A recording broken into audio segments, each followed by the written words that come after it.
being found some 6 months after the ends. They, the two and un-gods, found our hero, yes, after yell, dive, and last breath, led to his dead-end collect by their ghost-hunting hound of what's left. The WreckingAnchor drug itself directly to a slumped and just slept after death, yes.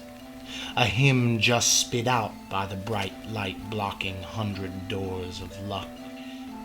Yes's back now pressed against the inside of his Intuit-picked portal of choice. His freshly striped skull reflecting off the sculpted death in front of him.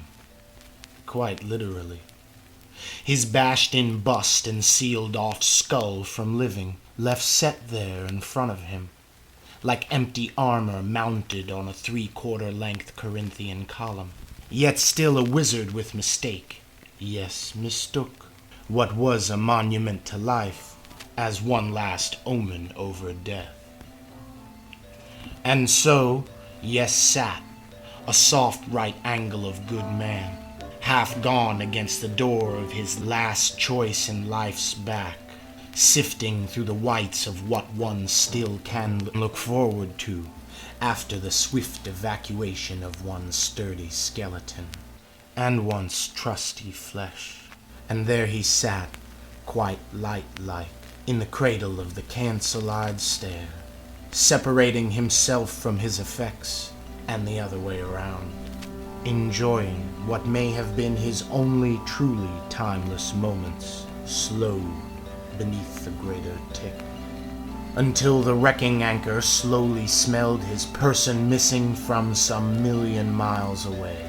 Soon the scent of captor coming began to raise the hair on Yes's clarity's air, as the two appeared in their dark from the brights, emerging to pat the head of their death-fetching dog. And from one keep to another, Yes was led. What's left of him, honest in his armor, washed of all his want, into a clear of hero only, his blood swapped with yet, sleep swapped with breath, not ghost, not dead, not bled.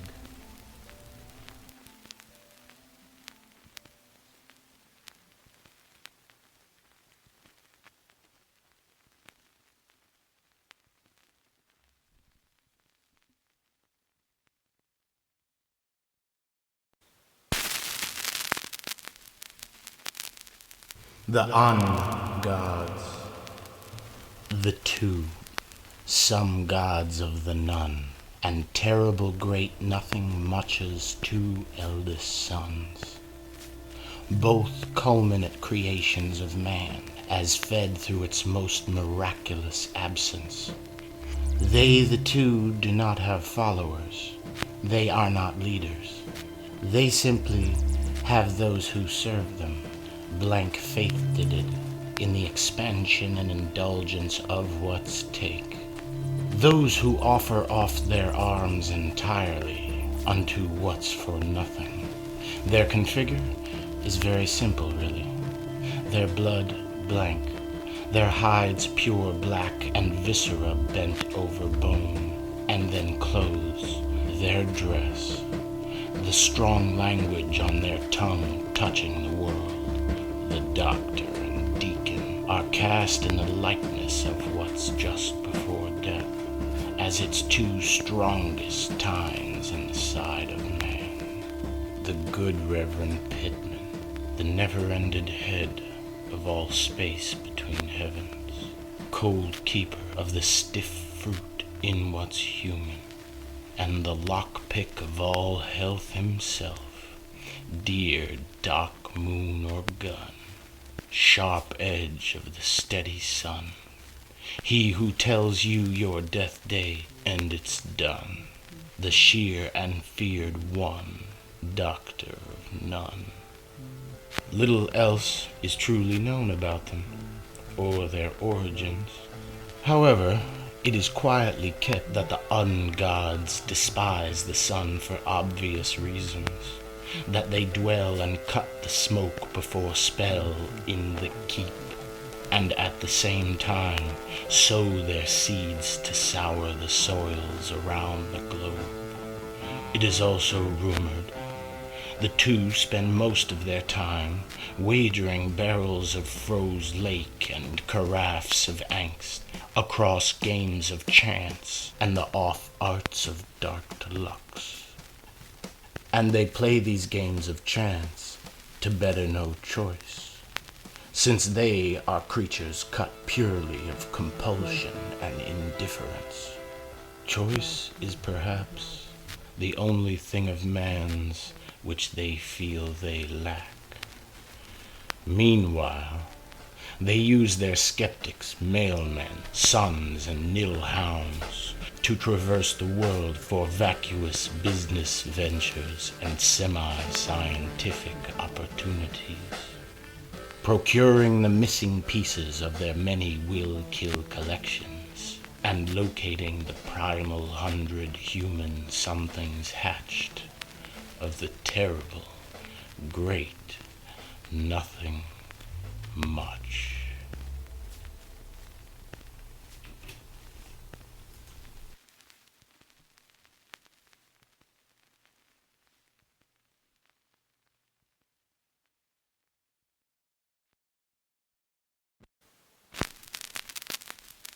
The Keep, the only bastion of the un-gods once and is, their cold, quiet hive of nil and contrive. The Keep, a cement-shut bunker in the sky, the very cell in which they spin their sordid games to life and raise their cups to the absence of death, to the coming and close of the great nothing much. The Keep's only entrance or exit is a swelling and sealing shut keyhole. Inside, all is stark, save a coated white poker table. Above an unused hearth hangs the flaming crest of crossed bones and quit. In the hearth's pit sits the SmallFearfire. To the far left of their cell is a very serious door, lined with deadbolts. On the other side is the half-hotel room in which Yes is kept, left to the rephrasing of their waste and his depths, forced to cut song for privilege, peace, and bread ends. It is where they gild their no, and keep their quiet kept, and keep their half-inspired yes, bent in the disposal of beauties, in the lesser alchemies of preserving hope through prose and song, dealing dirty in all those beauties the two dare not devour.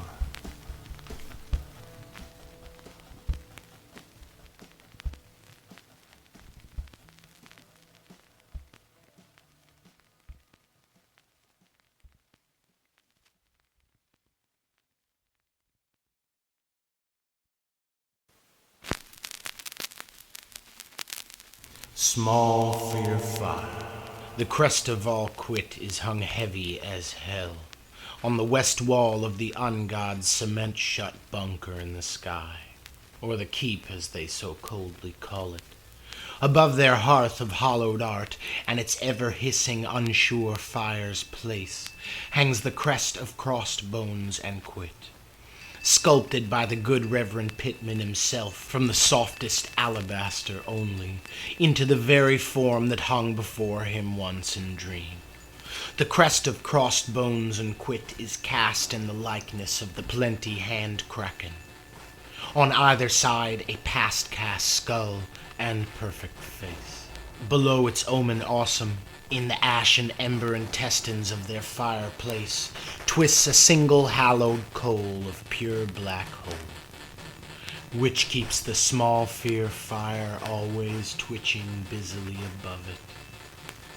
Its most supple single seed of flame is the ever marker of the man-Earth's eaten-out ideals. It is forever combuster of the never-ended math in all certain debt and doubt.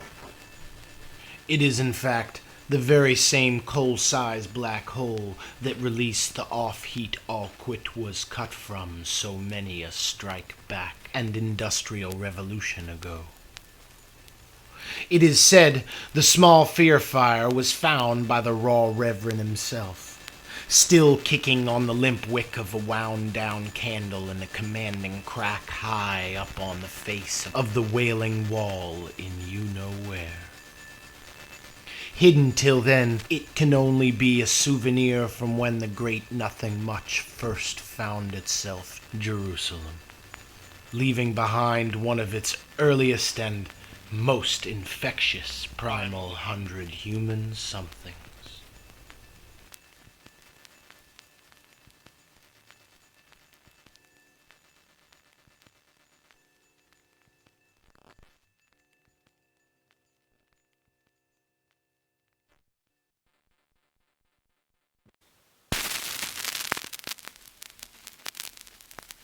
Goners.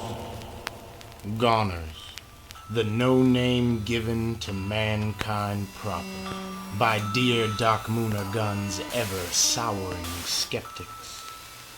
It is a slang slung for all empty hopefuls, the less-than-affectionate clinical term given to the human race by Dr.MoonOrGun. However, Goner has more certainly stuck amongst the children of the TerribleGreatNothingMuch, growing far more popular within the lower ranks and skeptic-littered streets. And so the younger skeptics call men goners, gone, empties, where the word for someone's self would go. It is for human lives and their name-mapping minds a most terrible title in the tall drink of times.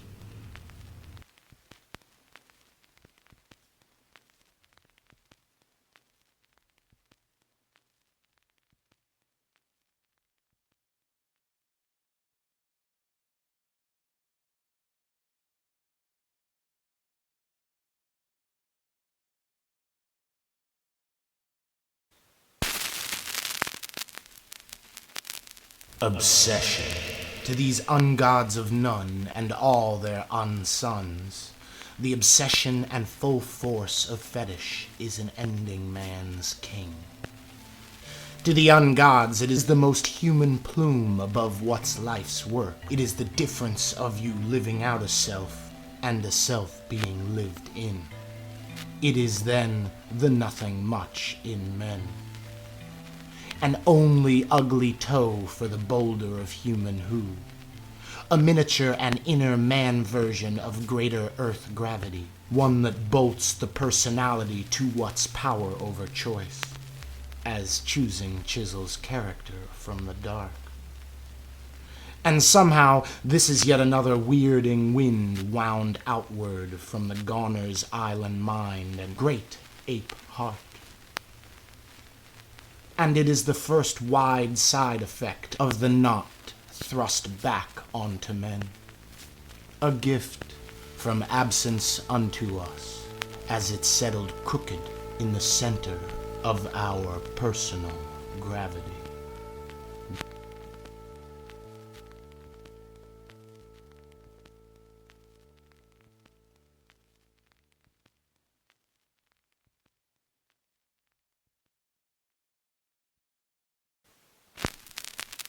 The WillKillCollections, all kept in the terrible Great-Nothing-Much's Temple of Lest by the un-godz.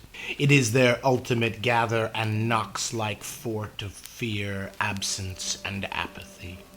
Its contents include their never-quite complete collection of the primal 100-human-somethings hatched of the Great-Nothing-Much, Dr.MoonOrGun's crutch and strong arm collection, the bashed-in bust of a lesser yes, ReverendPitman's hard-to-find bird head collection, the black gold gloves of AllGone, and even the sleep-still machine itself. The WillKillCollections possessions, whether born of the terrible Great-Nothing-Much or the nun-god's will done, are all small near miracles of what's missing. Yet kept together, they are monstrous with the dark sake of the terrible great.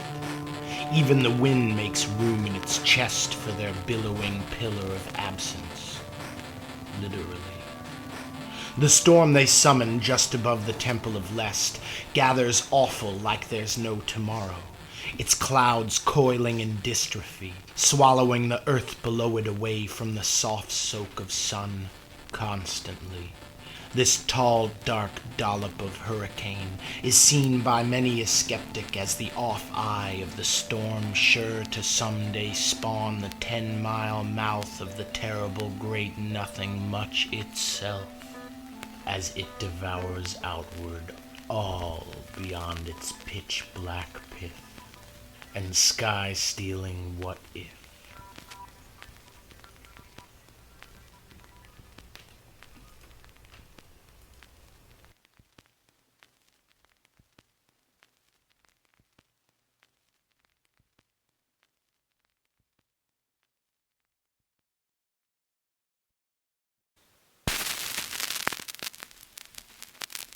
The primal 100-human-somethings. The primal 100-human-somethings hatched from the terrible great nothing much. Precisely where they are and what they hollow out is unknown until they are finally found. And the primal 100-human-somethings hatched are no product of an old earth birth's perfect, nor precise plant and animal math. They are more an overflow of all man owes the none above us. More precisely, they are the unminded fell fruits of the nil flowering, and each an unson of the great nothing much. These egg explosions of absence, as cut off into take incarnate, are in one way or another alive, in a skin, in the soft, set to fire somewhere between object and creature. And so they stir on, alone, until discovered, a nothing from the something born, to bear the many dark mile markers of man, left set against the deep, darker stills it dares to tempt. The primal 100-human somethings hatched are so the gross and gold flower of gone that not even the terrible great nothing much itself is keeper of their exact whereabouts and happening. And so the un-godz claw through the dark, so to speak, aimed only at times by the scheme of dream schematics captured by the sleep-still machine from the sub-unconscious of the slept-to depths in ReverendPitman, their locations loosely lifted like resting gold by the sleep-still machine's guts from the sea floor of the good ReverendPitman's slumber.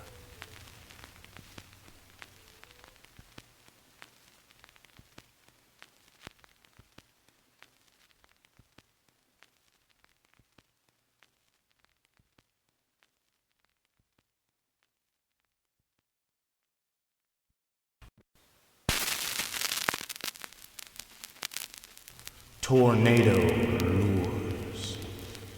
TornadoLures are slung on the end of a mile of kite string. An anchor-sized meat hook is baited with a beautiful bird wing and dangled through a portal from the underbelly of the keep above clouds, then drug through the sky like a pond. As the wind begins to sniff about the hook, the scent of beautiful bird blood let loose in its hair, it begins to whip angrily, licking at the loss let drip from the one wing clipped. Yes is then forced to pour gunpowder from a sea lion's skull over the wind and drop a match struck on the kill line of a perfect poem, igniting the lure and sure-fired spiral of now completely furious wind. The wind being a something of earth the un-godz are not scared of. TornadoLures are seldom used, for the perfect anger they stir up in the belly of wind, and its ever unpredictable area of effect. And so TornadoLures are used to lay waste to their mistakes, and when employed they are an utter cleanser of order, a sure solvent of all walls that hang mad, a cure-all and powerful bleach for beliefs even, cleaning the slate of everything growing or goner in a 10-mile radius of their eye. TornadoLures are the only surefire means known above men to half erase the un-god's otherwise permanent mistakes. And they are used only in the fever and evening of unequivocal error, and only by one of the two may the TornadoLures be used. They are the un-god's biggest gun, and have been used only once, as of yet. And that was above Anchorage.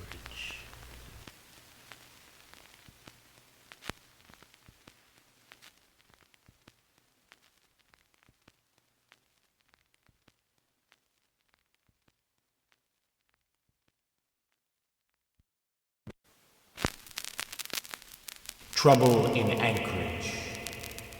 In 1956, on a homey rig in southern Anchorage, two scientists, rather two goners, were tundra testing a new technology. One of these men being an awful famous philanthropist of both invent and invention, Archer A. Gamble, quite well reputed for combining the arc of the human dilemma and trajectory of human ingenuity. The second man was his fastest friend and tuning fork, Dan Ashwander. They had managed to turn an oil rig into an earth-piercing few hundred-mile megaphone. Using only the human yell, the two were attempting to release reserves and puncture hidden pockets of the world's waning crude. And for some 10 years, they failed so miserably. They had been affectionately calling their project the Wishing Yell, and as the years rolled on, their unworking title became more and more profound. Then, one morning, more cold than fated, they gave it one last yell, and heard the scream skirt through the many million sheets of earth, and as it tapered to a sky-slowing silence, there came a snap of colossal proportions, like that of breaking an entire frozen Great Lake in half. It shook the blood of every human being in a 100-mile radius. And as the earth about our two Adventists began to crack, they heard what seemed to be the sour sound of a mob of wings swarming to the surface. And then the brights of a billion black eyes began enumerating and rushing toward them. As they leapt back, a tidal wave of crow hit the air, like a 20-story tongue woven only of running crow. It scaled the sky and tumbled in every direction at once. Not 10 minutes of crow-gushing geyser had passed when a black hole opened above them, out of nowhere. And stepping from its nothing came the two, the un-godz, with their fury and fears on fire. What with one of their deepest secrets now screaming above the heads of these two once otherwise unsuspecting creators. Without pause, the never-ended ReverendPitman simply placed his hands on either side of where the crack had spread and pushed it closed, like one would a dead man's mouth. And as quickly as the un-godz had come, they were gone, as was all in a 100-mile radius of Anchorage the moment they left. And as sure as all the fuel Earth could bear did disappear into machines below mouths, so did birds replace Earth's gravity, and so fed well water black to the world once again, and they died on in such service to the rewriting of the world. Billions of birds filed to death in pipeline, flocking always about the center of the earth, as if to correct some mistake in how the earth was made, or made so to be.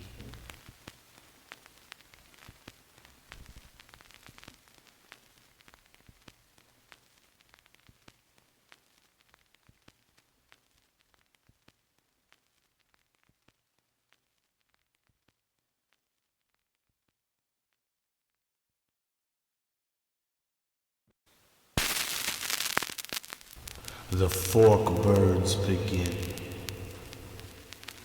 The fork-birds begin in the quiet color cutting of another splendid sunset. On the spit of wire pinned between two telephone poles, outside the towering and turmoil of towns, sat a murder of crows, itching the dusk with their call, their flesh twitching with all the omen they've become to earth. And as their tissue racked with tension, the very gum between their guts grew tired of their ominous ilk, and the crows began to talk from their tremble and up through their throats, now counting centuries the world set against them and their ground metal fashion of song. And so that day they did unwittingly dispose themselves to the appetite behind idea, not dissimilar to man, and not yet comprehending their stick in the scheme of the prey-on-prey ballet of ending day. And in a fit of everything but empty, the tired crows chased their wings into the sunfall's sinking pinks. Those crows that dove into the quiet of sun-running raw color, surrounded by the well-water black of all night, gave earth to something as odd as they were now cured, as some of the earth's deepest and darkest hawks entered the well-water pith of a sky seeming what if. Their dive and their dire became them. And they, this single murder of crows who dove, became the sole murder of handbirds, as the sea-sky seam spit them back out into life, and their emergence woke everything the world keeps alive, no matter how sleep. Even the nothing much in all its arms of omen and empty shuddered entirely. It consequentially sent a murder mountain of crows to choke the sunset out for such transgression. Those sick crows that followed out of fury and spite were several thousand thick, and all that barged into the sunset's sinking pinks were spit back out to doom as forks with wing, an obvious and ominous earth ode to the soaring and sordid appetite of man. Longing for an era bone gone, of the blameless bird and blessed wing, the sky is now a hunt, with several thousand swarms of flying forks, steadily stalking a single murder of wrung hands.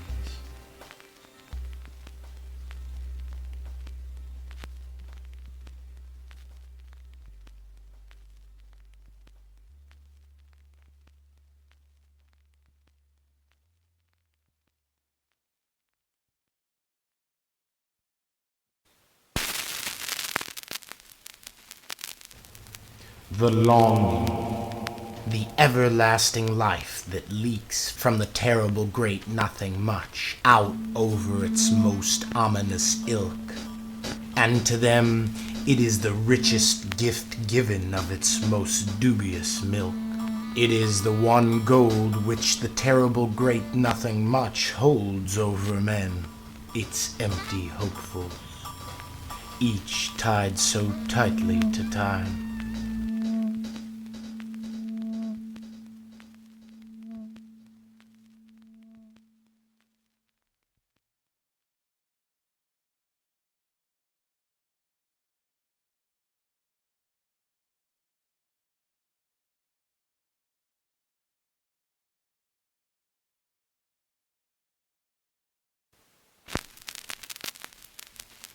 The terrible, great, nothing much is the name lent to the dark behind all definition. A language attempt at phrasing the gargantuan nothing come of all this something that is living. The great nothing much is at best an attempt by its sons to pronounce it, but no name's mild bones can ever completely convey the awe-jaw and endless it duly commands. It is said to be descended directly from the one glue before universe, conceived of the very nil there before light's will, the terrible, great, nothing much. Was there before the first knot hit air, and then and only then did the great nothing much become born, both from and of its birth, to find found, hold, hubris, and home in the brief epic of man. It is told the great nothing much will one day eat the human meat from all time, and in doing so will take absolutely no names, leaving behind no blood to own all that is gone and bone.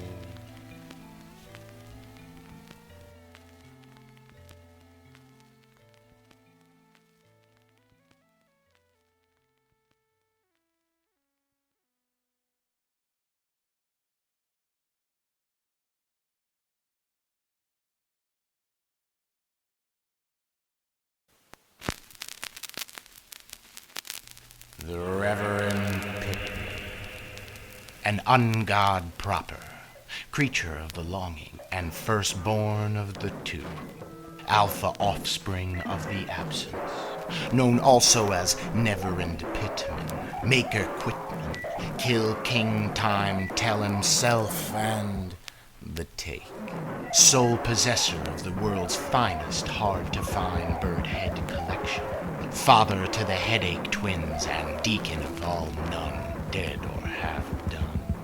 He is the man with two red hands and the world wrung between them.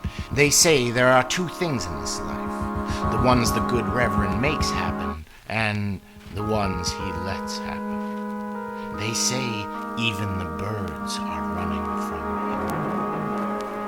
him. There is little known for sure of his entire lore, or the dark tear of the nothing much he tore from.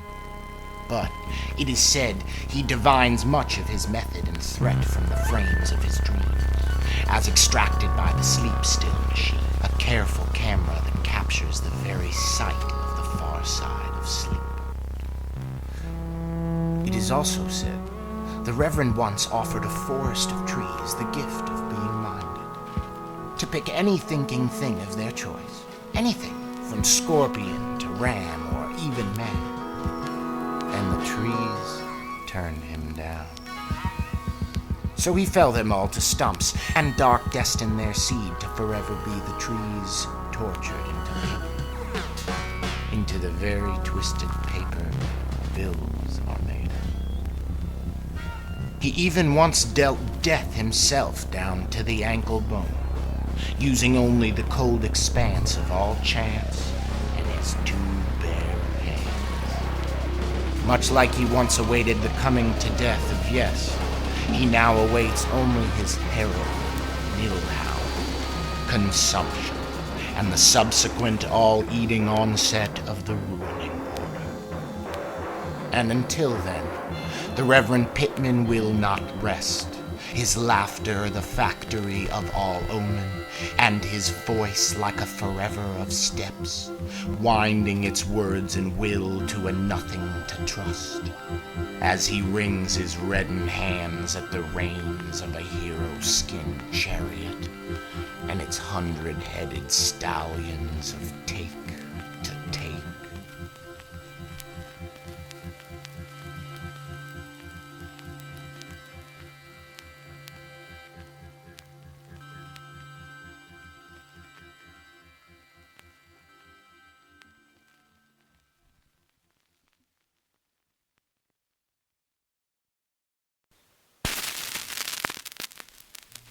The Headache-Twins. Their motto: for every hero, there is a pill. Known less affectionately as the Headache People, phone number folks, or heads of music television, the Headache-Twins are keepers of the complete crutch collection. Twin sons to the dun god Reverend Pitman, they were born 18 years young from the side of his neck after a death-besting bet.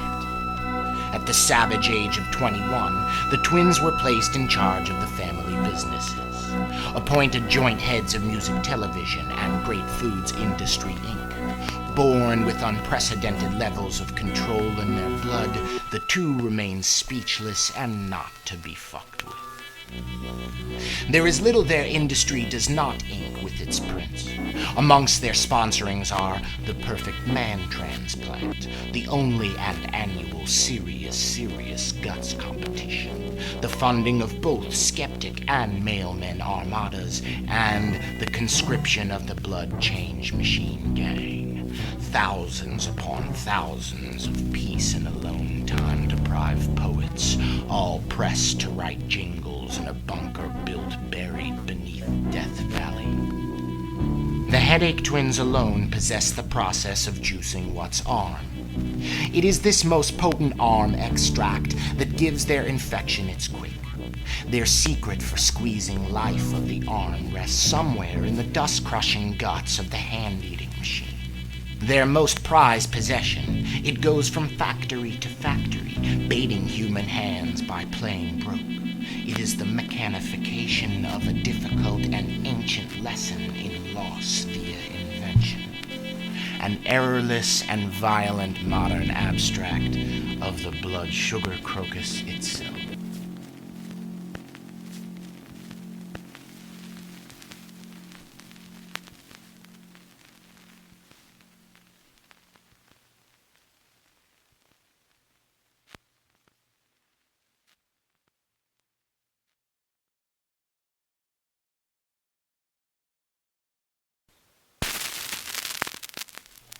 Six-foot man's world. They say it is a 6-foot-tall man's world, and the steady second hands of such are never not in motion. From the height of ceilings to the size of windows, it is a true rule of thumb the Headache Twins were sure to see fit into the conviction of a thing making and maddened modern man. The heads of music television's main objective with this saming of all things, sizes, center, respectively, is to haunt the middle class for good. To somehow have it so the long arm of all apathy might sit comfortably beside all other quietly committed constants of the empty, hopeful human world. They see in us the perfect fit for all their absence, as to one day offer abominable uniform empty to anyone remotely related to what's 6 foot tall. And the Headache Twins do hope that below this human height, below this utter and invisible unifier, the reeling realm of the empty hopeful can be qualified, commodified, and controlled.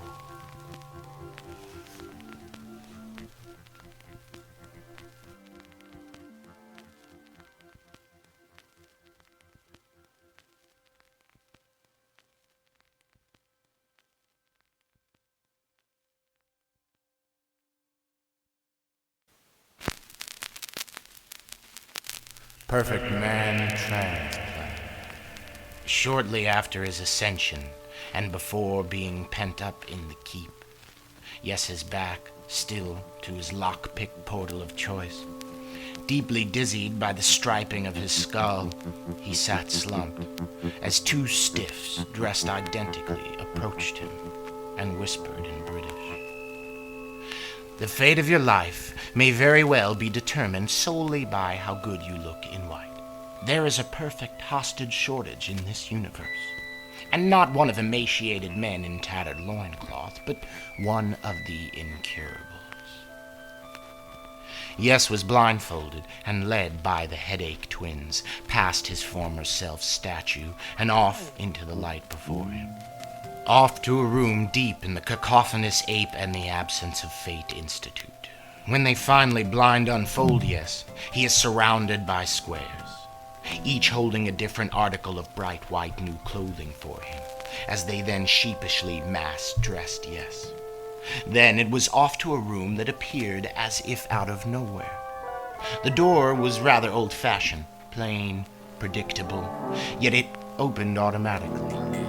The room beyond its threshold was characteristicless and blaring white. Two of the squares walk Yes in and encourage him to take a seat in an antique porcelain bathtub with solid steel lion's feet in the center of the room. He does so, and the two squares leave promptly, as Yes notices the 4 sewage treatment size spigots hanging from the ceiling. He hears the HeadacheTwins' voice suggest he stay in the tub, as the massive faucets then begin to fill the room with lukewarm water, all the way up to his empty bathtub's end. And the headache folks' voice begins again. You see, we not only want to salvage, solve, and send you off clear to the keep. What we, the heads of music television, want most is you, yes, to wing our words and worth, to head them and their keeping clean out onto tongues worldwide, to stoke the empty flames in humankind, or, as we call it, gonerkind. We would call it Operation Middle Class Haunt, and you would be our singing key. Yes, you, yes, in your cutting-edge whites, you will show them you are just, and the sight and sound of such will turn to trust. And we, the headache folks who clean you, shall devise and imbibe your truth, to tune the world to our fork, to turn its tremendous toward our tongues. As the monologue tapers off into the sounds surround him, a small raft floats up to Yes, and on it is a single, perfect-looking pill. So perfect, Yes is compelled to take it, and does so, with a handful of water from the room he is in. 1 week later, Yes was sent salvaged and solved to the keep, their every order tied to the pillars of Helix hid inside him.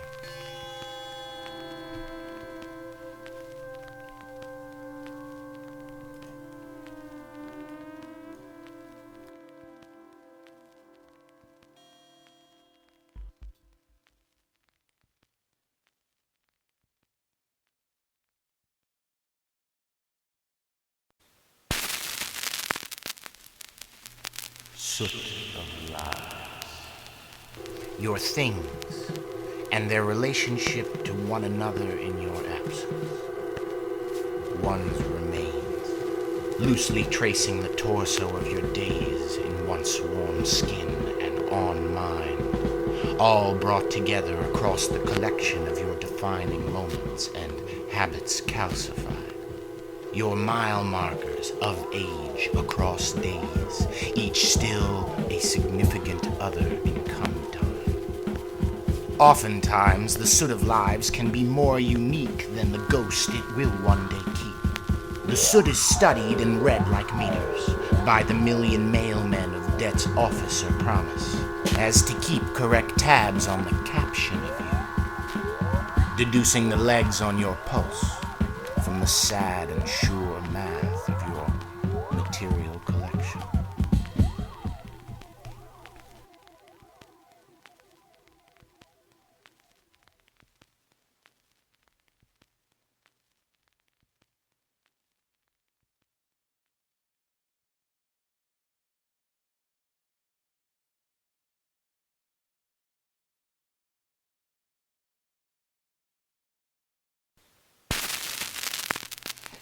DebtsOfficerPromise.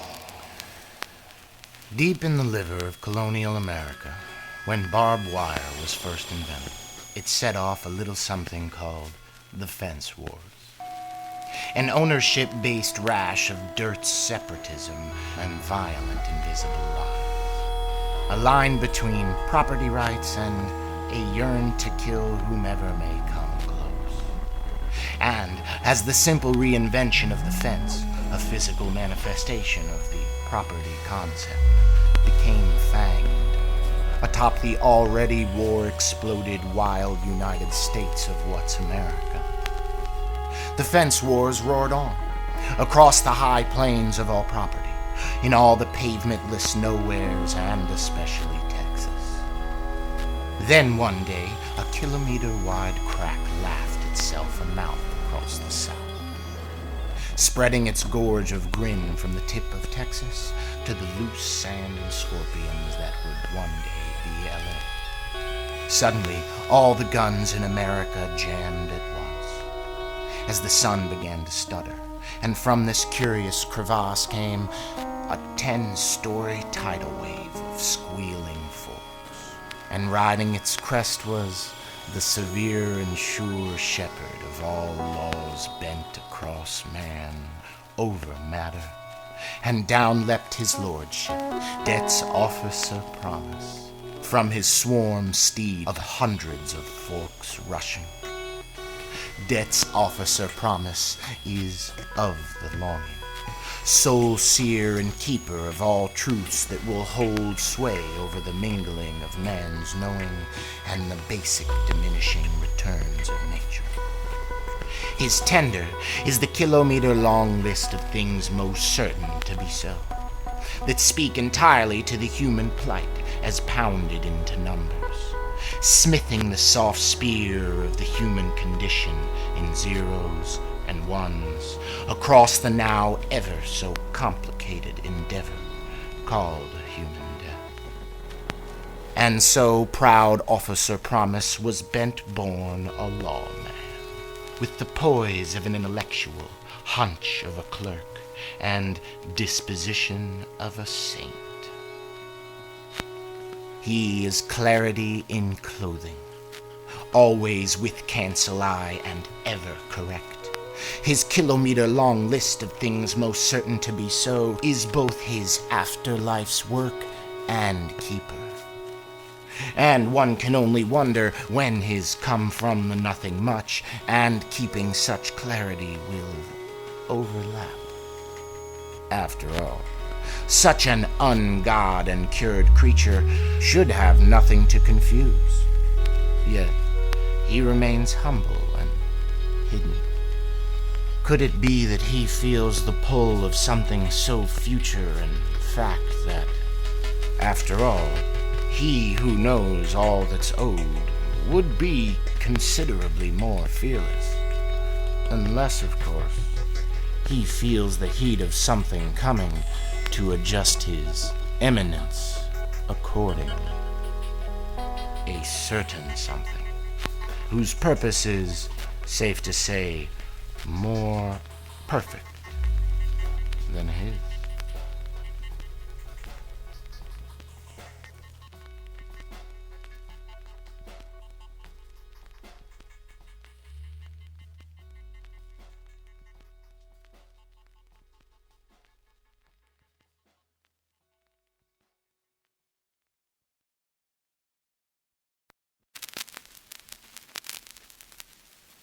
SoftSquadron.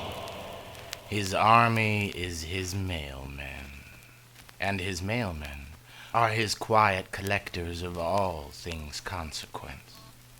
They watch the motions of the many and attend to their presence in absence, entering the collection of goner lives, their homes with pen and paper, reading the soot of lives that tie you to your most formative moments.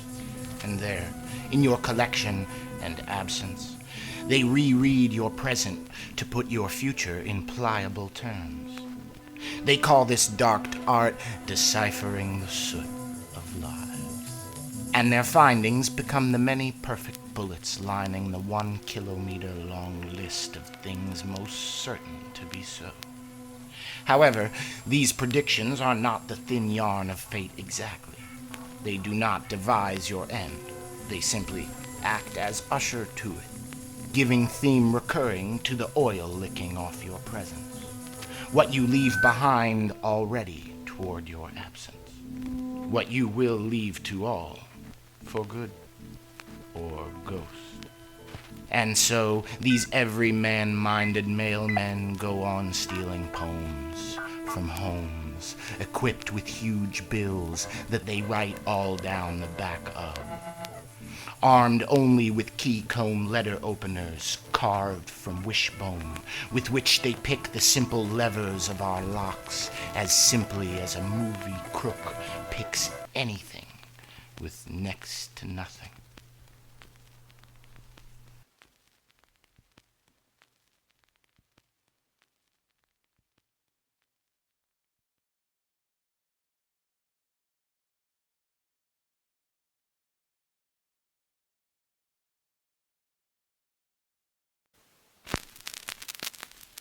Ghost of Records Past and Landlords Present.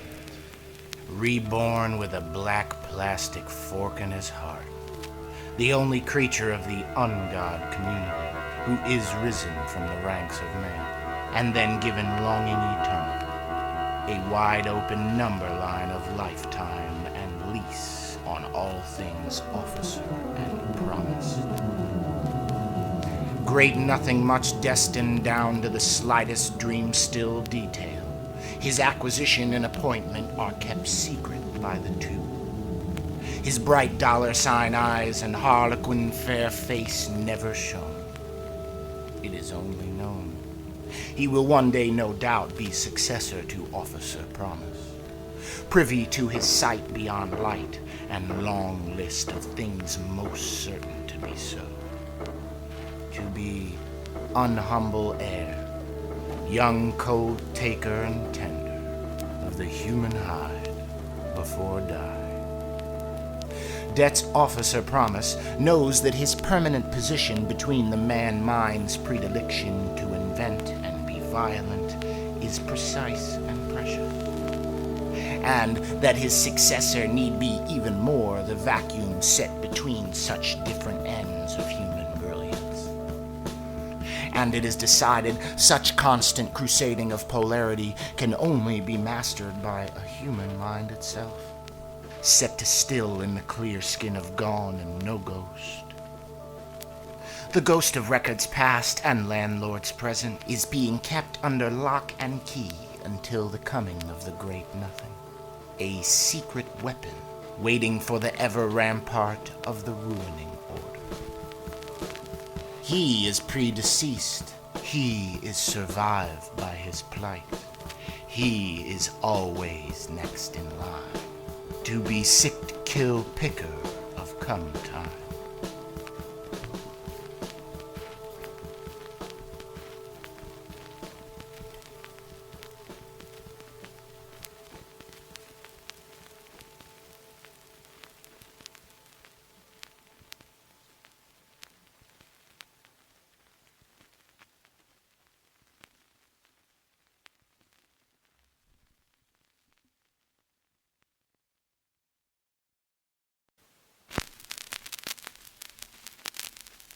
WorldWakingWagers.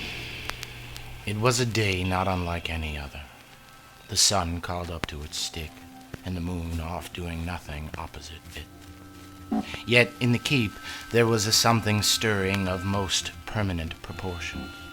At a coated white poker table in the keep's living room, for lack of truer words, sat the RedundanceDome, and across from him, in attendance by invite only, sat Death. Gaunt Majoris itself, with mighty skeleton, Sith, and hood abyss. The Reverend had requested his presence to participate in a series of world-waking wagers, to the death, for lack of truer words. And so Death showed up to play his game, with the chance-guzzling Lossmeister himself, dear ReverendPitman. And so they set to wagering, for the title of Taker Uncontested, setting themselves and sakes to all-encompassing stakes, as death and theft collided and cut deck. Their winnings would be immediate, their wagers all sprawling. Starting small at first, Death laid down the heads of what was the last 100 bald eagles. Without pause, the Reverend wagered the life of one of his twin sons. And so began their game of clear die eye. They would each roll a clear die out across a piece of newsprint. Whomever's die roll magnifies the heaviest of phrases shall be crowned soft king of the first round. Death slowly rattled the clear die in the closed bone cage of his clenched fist and rolled, sending it dancing across the newsprint sea of possibilities, until it slowed to a settle on Earth's sake. The Reverend laughed above his breath, the red on his hands beginning to run as he rolled. The die simply slid on one edge for 6 inches and stopped. Magnified in the eye of its up-facing side read the words, "Bread ends." And such is how the Reverend won himself the end of all eagles. Death dipped his skull-fetching head to the cave of his chest and ground his most permanent teeth. No longer entertained or kept curious, now more so sicked on one another, like two kings outgiving themselves. They agreed to wager all that they then were on one last roll of wrath against chance. And the Reverend Pitman was sure of two things all along: that one of them would lose once, and that they would both then bet it all. The Reverend then placed his collar on the table, the very clasp which holds his black smoke self to its suit. And Death presented the keystone bone of his ankle, linchpin to his skeleton self. They decided to settle take once and for all, using their most precious of potents, their sheer strength over human influence. They settled on an age-old ode to what's end, a contest in speaking through the language of omen only. He whose omen of choice could fear pit the most people would then be crowned the taker uncontested. So they rolled the clear die once again, this time for their motif. And its word-swelling eye came to a halt above the word solved. So Death took a single knuckle from his right hand in his left fist and ground it into dust before the Reverend's face. Then, with his ribcage full of breath, he blew life into dust, and soon sat before them was an hourglass with wings, ticking live with the fall of time inside it, spreading its feathers and twitching its thousands of pits as it took flight out the swole-open keyhole of the keep. And it was as if the Reverend hardly noticed Death's doling of all trite below time into most morbid mascot. The Reverend then waved his bare red hand above the floorboards just beside him and opened up a black hole in their face. And from it drug a 10-gallon drum. And from that drum he then slid slowly what was always indeed perfectly solved: a single cylinder of frozen lake. As Death but disappeared, the Reverend slid a single thread through the ankle bone he'd left behind and placed it around his neck, taker uncontested. And after such world-waking wagers, the toll of all death, both modern and mass, began to deal less and less in timing and Sith, hinged more now on the unmanageable nature of your self-addressed death and its always being ever so imminent. After all sprawling angst over death is the deepest dark-on-dark delight.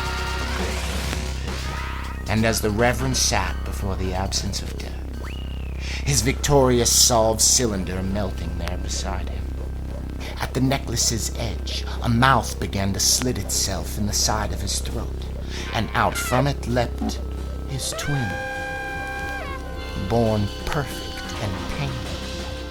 The HeadacheTwins stood 18 years young and ignoble in their birth blood soaked, their identical pill heads already aflame before the violent affections of their father.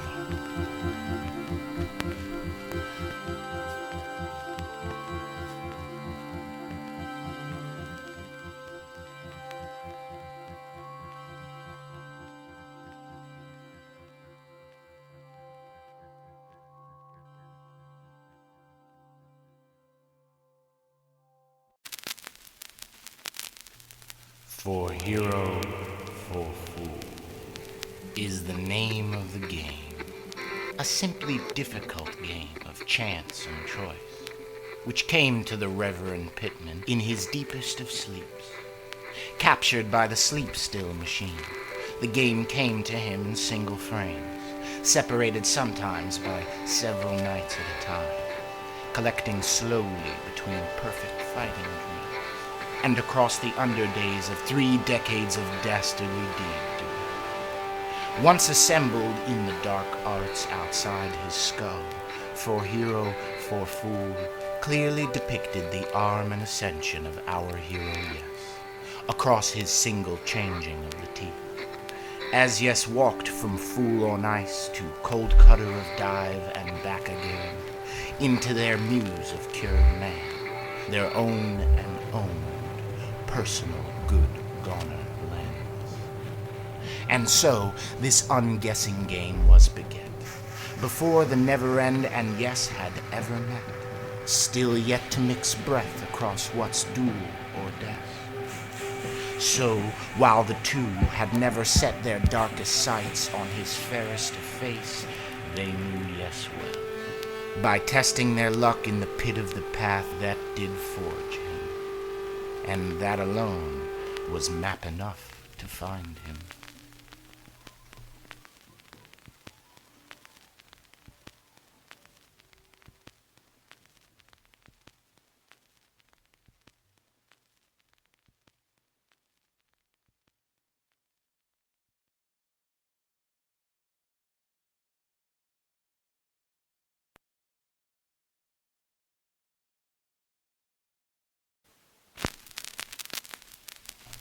Mr. Grey.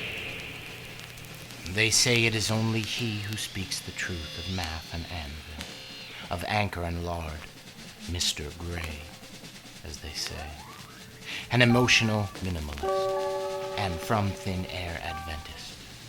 His way is with the world as it comes to the flint and flour, to the many small miracles of human hand. His fingerprints are proof of life behind machine and post and rivet driven. It is he who found the lip and heights of all human potential, its surefire formula of a single human action. He rediscovered the die. He has no power that exceeds the scope of understanding, and needs no power any greater. He is a solvent in gold gloves and iron smock, both blacksmith and shepherd to the silence before trial. It is rumored Mr. Grey was the original gimp of all good, kept by the OughtAlmanac before yes, predecessor to the pit and alabaster poet, pulled from the pillage of a 1920s life expectancy. Mr. Grey was their soft mechanic of right, and the order he made of things left him clear-skulled above the lug of what's gray. He sees the gears of things as shifting gusts, and light as the absence of darks. Across the ribs of his internment, he made many a remarkable thing, from the scratch in his skull for the un-god. His crowning creation being the sleep-still machine, made for the Reverend himself, to zoom in on and fetch his many deeply dreamt moments. Little else is known of Mr. Grey, only that he went mad, and had become obsessed with his perfect invention. And obsession did both free him and surely extinguish him. This invention was a camera so careful it could extract stills from the dreams of those who are bent blind from birth.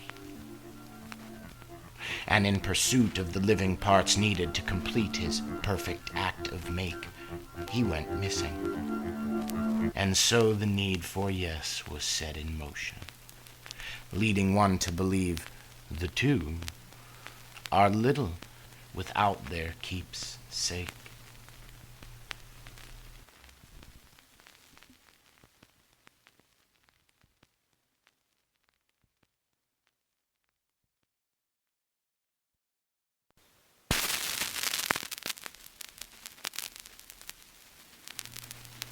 CreativeChildPress. The creative child, when shown the right tines of the perfect eye-widening fact, will produce great deals of the most furious in fear. These first fears are of the finest cut found on old earth. Large when dried, like sea salt, it is then pulverized and processed in the CreativeChildPress's machine guts. The fear pulp is then excreted into a single dark droplet, and this swollen seed of all scare is the single most tonic fear extract, period. And such dark fruit can only be handled and holstered with the black gold gloves of AllGone. This thick-cut scare, scraped from the widest of child eyes when burned, releases a thick of pure and most potent failure directly into the airs around it. An angry and ancient wind wound of quick cut of overheated defeat. Its effects on the environment are all-deprecating, as the sky sours on about the failure-burning factory smokestacks. There are 3 failure-burning factories in the known world. One in L.A., of course.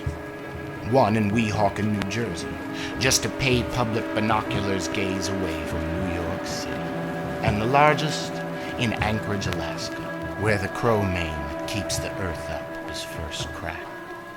However, the farming of such fear and the preparation of its soil inside bright children takes time, and must be done so in the one window of wild young before puberty.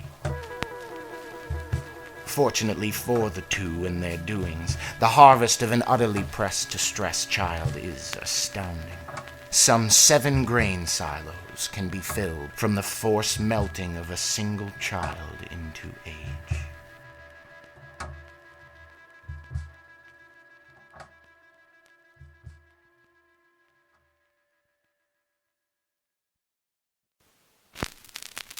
Black gold gloves of AllGone, forged from the last 2 handfuls of oil on earth, on the whim and dream stem stills of the ReverendPitman. 2 stallions were knelt at the foot of the ReverendPitman's throne of all bone and gone, both horses restrained, jaws bracketed agape, their throats plugged with child skulls, and lips sewn sealed into seams with kite string. The HeadacheTwins then ladled the very last 2 handfuls of crude on earth into the length of the mare's open mouths. The Reverend rose and approached them, his eyes on fire with godless and undeniable take. Alone in this, his most froze-lake moment of ugly make, he dipped his heavy hands into the horses' throats and let them surge and jerk their mighty melting necks, forging the end of oil about the guilt and gumption of his killing way and coldest hands. As the last of Earth's oil charged completely with all anger, its mad matter's back up against now becoming extinct twice over, and the fear-boiling oil ate to his hands through his thick abyss-black skin, and they ate them red permanently, taking back all but the color of blood from his hands for good. And then they set the black gold gloves of AllGone.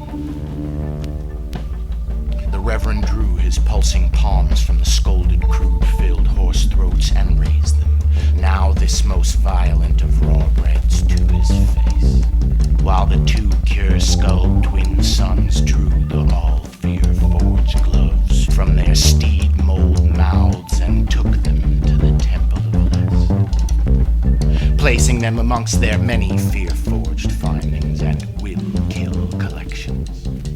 The Reverend, knowing with every twitching bit of pitch in his pit that these gloves could withstand the touch of even the most absence-imbibed objects. These black gold gloves of AllGone would be used to handle that which is most molten with fear. Whether God, Un, or none at all, to touch such stores of fear with their hand is sure to stone the heart and freeze the blood neatly in a single blink.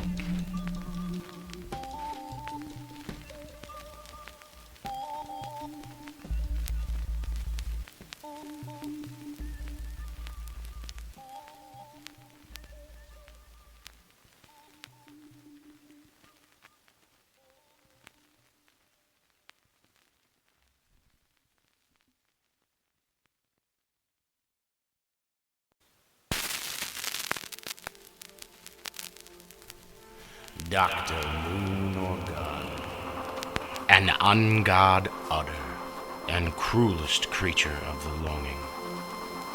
Mean one of the two, known also as Dear Dr. Get Gunned, his gunness and the touch. The ever-open shears at the end of your coat, and only shadow still sure to be standing at your eventual eclipse. Little is truly known of his legend, for sure, except that he is a most violent abuser of the longing, with a permanent license to pill. He is Skeptic Zero, and first in command of his army of none. When not high on the ghost horse of his leadership, he plays long games of chance, to better no choice, with the good RedundanceDome in their cement shop bunker in the sky called Keep. It is said his gunness has 3 hearts, covered in hair. He prizes little above his strong arm collection, and would love nothing more than to kill the long vein of the law, and get his most wanted and prized arm back at long last. It is said he adores doing dead leaf angels to the no music of hospitals, his black bile brain forcing its grin, sprawled out in what's autumn crushing on the cutting room floor. Other than this, less is known of him than more. Only one thing is for sure. The pry and dirty eye of Dr.MoonOrGun does not wink in the scream of what's coming to him.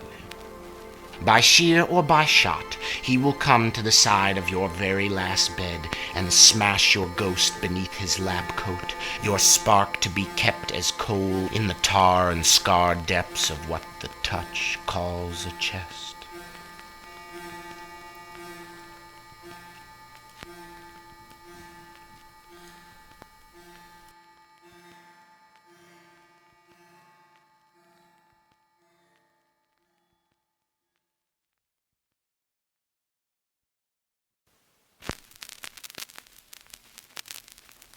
Hollywood. The Ape and the Absence of Fate Institute bustles over hours buried deep in the hillside that holds up the Hollywood letters. Inside, it is a state-of-the-art ape and carrot observation center, maintained and staffed by a sea of only the brightest skeptics, all overseen by the solved drama done himself, Big Dr. MoonOrGun. It is here some 50,000 apes are quarantined and mated, modified and mutilated, all to be observed, recorded, and altered into information, to shed light on the Great-Nothingmuch's manifold mystery, and on its origin within its origin. Their experiments run the gamut of method, from primeval to Pavlovian, concerned largely with determining the initial inception of the knot, both within and without its from-human spark and former shell. For instance, in their hollowed Hollywood Hills laboratory, they have found that exposing apes to astronomy and copious amounts of fire increases the flow of fear throughout the monkey mind exponentially.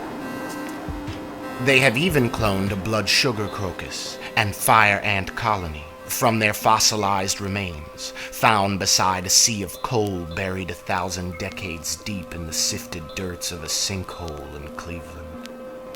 It was cloned, coddled, and left to thrive amongst ape, tall grass, and its most tasty tenant, fire ants.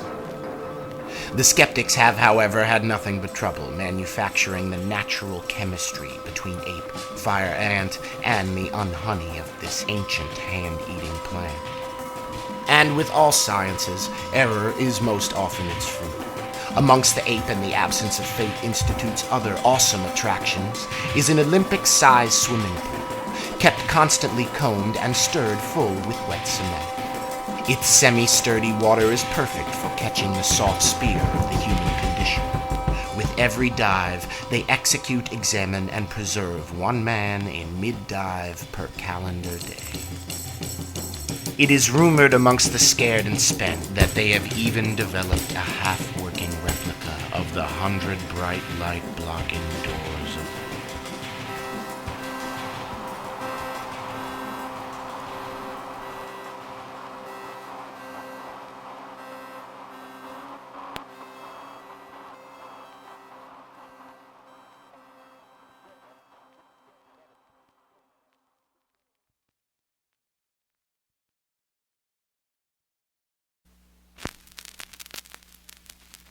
Skeptics.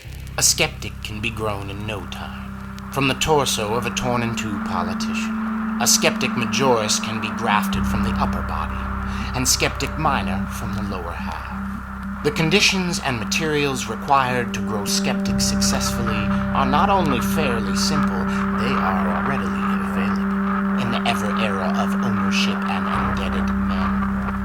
An average amount of artificial light is required, not unlike that of a public school system cells bulb. Raw water from the tap, preferably American for its most doubtful properties. Lastly, of course, to truly cultivate yourself a skeptic, you must utterly desire to grow yourself a skeptic.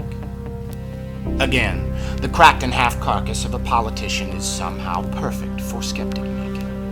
They possess the perfect blend of empty and zeal one needs in life to go all dark in death. The most difficult portion of the skeptic forging process is indeed the acquire of said dead political person. Most of them being well guarded in a mausoleum or one-person pyramid. The earth's soil also tends to harden above the dead flesh and bones of the politician. Out of a spite of sorts, it seems. Imagine it as nature's many antibodies reacting to a long-term blood pool. Fortunately, Dr.MoonOrGun found a loophole in his perpetual square carcass quest. For centuries, Dr.MoonOrGun has employed gravekeeps. He cuts them a check for liberating corpses, and they also get points, semi-annual royalties, on a small percentage of all gold drummed up by every corpse they cut loose to the care and cold hands of good Dr.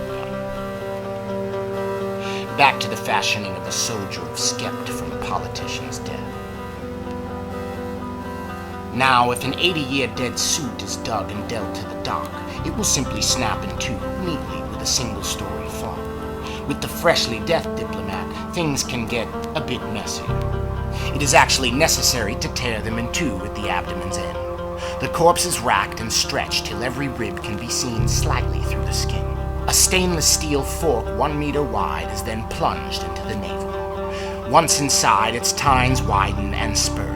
The fear-fueled fork is then spun vigorously, clearing out the politician's lesser intestines and lowest lumbar. The two halves are then cured through exposure to very specific mixtures of pitch black and artificial light. Dr. MoonOrGun checks on them nightly, like old women checking melons for ripe, where they have gone damp and darkened with once dying at the center.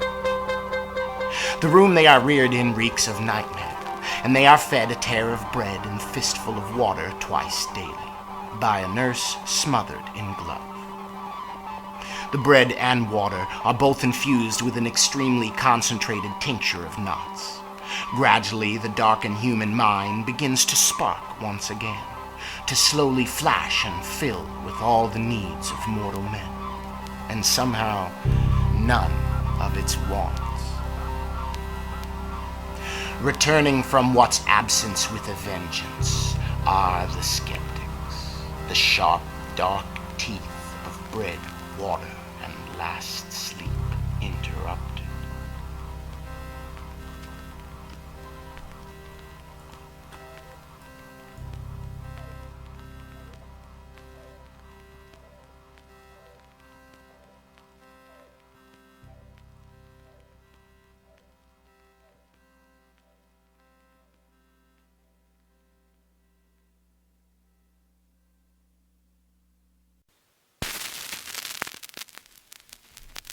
Army of None. is the storm name given to Dr.MoonOrGun's sick, swelling sea of skeptics. The skeptic seems and feels very familiar when met. There is something of a dark trust to them. It can be likened to the distant and gray-laden recognition of a former class pictures cast member. Or like a lesser-known television actor whose face is burned somehow still in your retina's permanent registry. And they will brush by you on the street, leaving one with a feeling awful, like the skin-deep chills of early illness. Keying you in on an itching down below your flesh, twisting about your bones against the muscles they rack, making your blood go brittle as they pass you by. The skeptics fear thick ink sinking into your furthest feelings, whether they are just beside you at a crosswalk or 3 floors below you in an office building.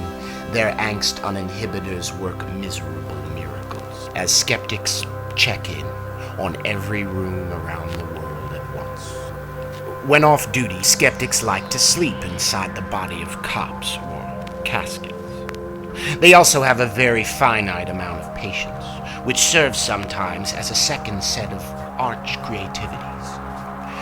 When stomping the goner world, they appear to be no-faced-ed, and only appear as their black and scribble-covered skull selves when assembled in mass, a crowd of all doubt and the darkest of thoughts gathering, at the whip and command of Dr.MoonOrGun. They are his army of none. They are his row upon row of perfect predator teeth.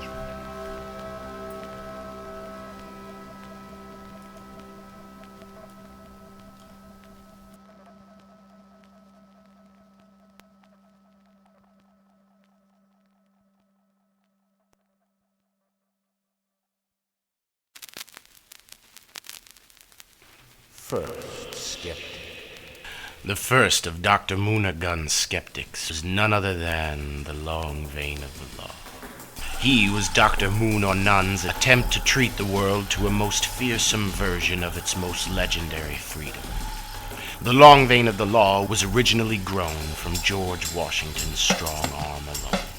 And while the long vein was born most fearsome indeed, he was somehow from inception destined to not be the kind of skeptic whom would forever serve a greater absence. He was somehow more inclined across time to serve only the iron sky of fact. Doc MoonOrGun's malevolent medical records attribute the straying of the long vein to 2 things. Upon further inspection of George Washington's strong arm, its fist was found to be clutching a few false teeth, and the long vein's gradual stray from MoonOrGun's grace is the very reason he no longer uses a political someone who'd grown so famous in death. However, the good Dr. Gunn does not dare regret his deepest and darkest undaughter of after death. He simply sees him as one of the many more inevitable ends of ever at Never's edge. In fact, he sees him as a son. Uncontrollable, expensive, and expendable.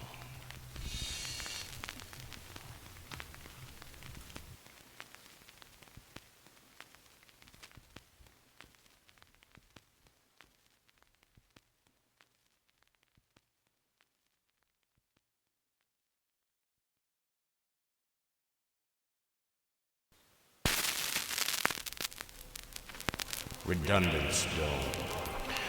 Located some few hundred miles east of Dallas, Texas, its 80,000 seats are always filled with empty. And beneath the roar and unquiet of its always never sold-out crowd is where poems, pictures, and paintings are copied until they dull and duck completely from their beauty. It is a most destructive, least difficult job for an entry-level skeptic. Some 40,000 copying machines spaced and spread methodically across the astroturf of a gridiron's chalked-out skeleton. each unmanned by the reverse negative diligence of several thousand skeptics, all endlessly pressing enter at once.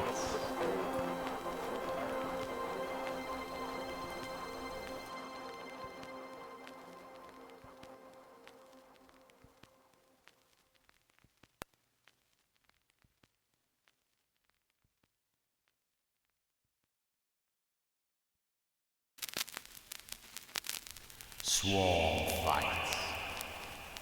Held every autumn, to delight the hairy hearts of the two and satiate their for-the-fight-in-men appetite.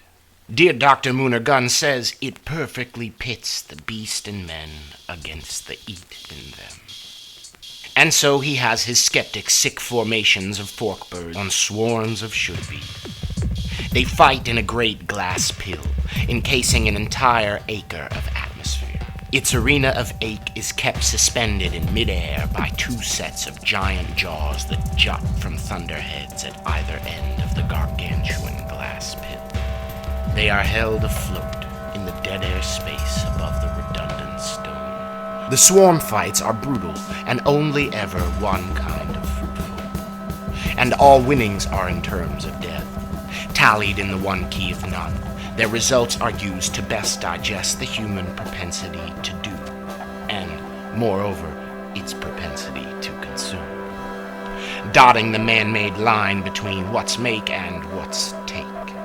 And after all the death is dealt, both swarms destroyed in their respective silence, the torn tines and twists of wings are swept into 10-gallon drums, and then kept at the keep, for both bait and ornamental purposes.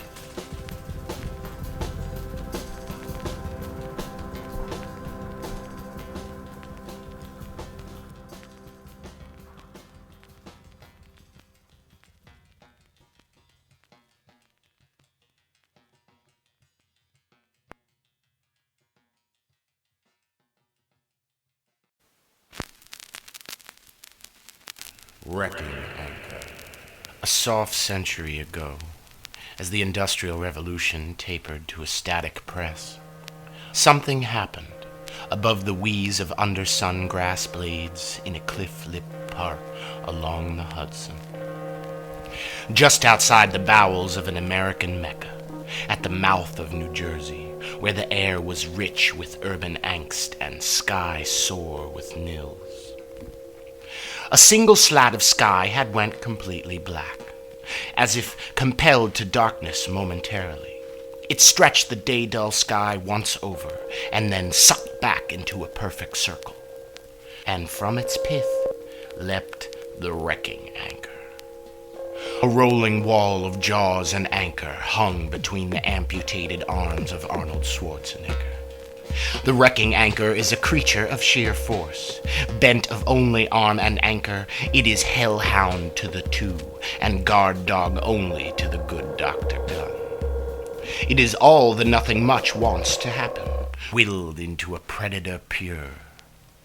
Its lobster mind's guts are made up of a single Polaroid, of the person who came before the ghost it's now hunting. Thus, the WreckingAnchor is un-God obedience incarnate, even in the name and face of serving all absence. The WreckingAnchor eats only the stiff fruit of photographs. They give him a singular sense of nutrition, but by no means do they stay his for-ghost hunger. The anchor of wreck is the killing repercussions sicked back on man, a savage side effect of over-exalting the dead. Whether deserved or distorted in their absence, it is the WreckingAnchor alone who coasts through the wide of the world, holding ghosts accountable for the effects their absence now has. When the WreckingAnchor rolls past you chasing ghosts, it feels like the gripping seconds of déjà vu. When he catches a ghost, by either wrist, the WreckingAnchor will take it to the ground and pin it, lunging its anchor half across their apparition abdomen and then de-arming them with a single swift of the wrist. The WreckingAnchor would then press their past life's rights from their chest with his palms and watch it come gushing awful through their armholes.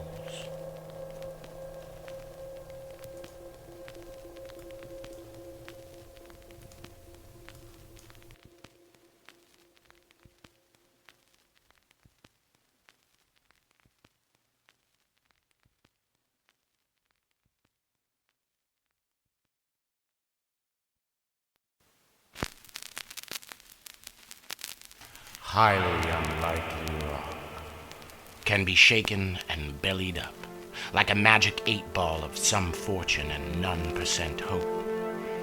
It is used to correctly gauge the actual distance between you and your wildest dreams. You simply need to decide what era of your life dreamt you prefer to plot your present self against, wish hard, shake the rock, and then hold its clear die eye up to yours. At the base of the highly unlikely rock is a completely see-through patch of softened stone flesh. It appears like a large, half-transparent callus in the knot rock's pit.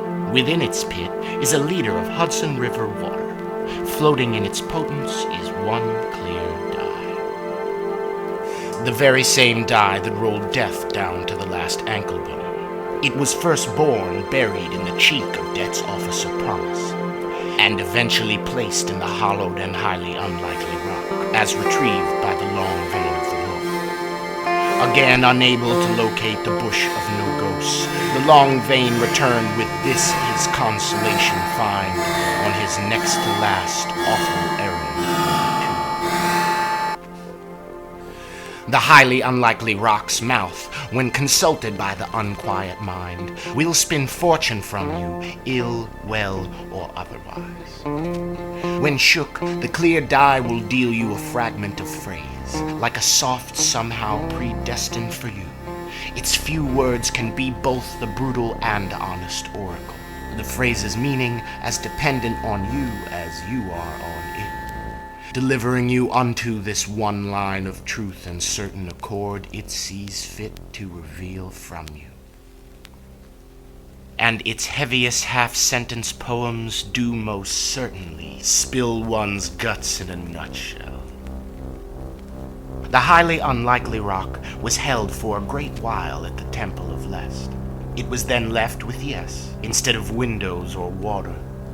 This over death-tried clear die tucked in the hollowed breast of a most unlikely rock is meant to keep yes's clarity and hopelessness his own, and his dreams reach always a device length away.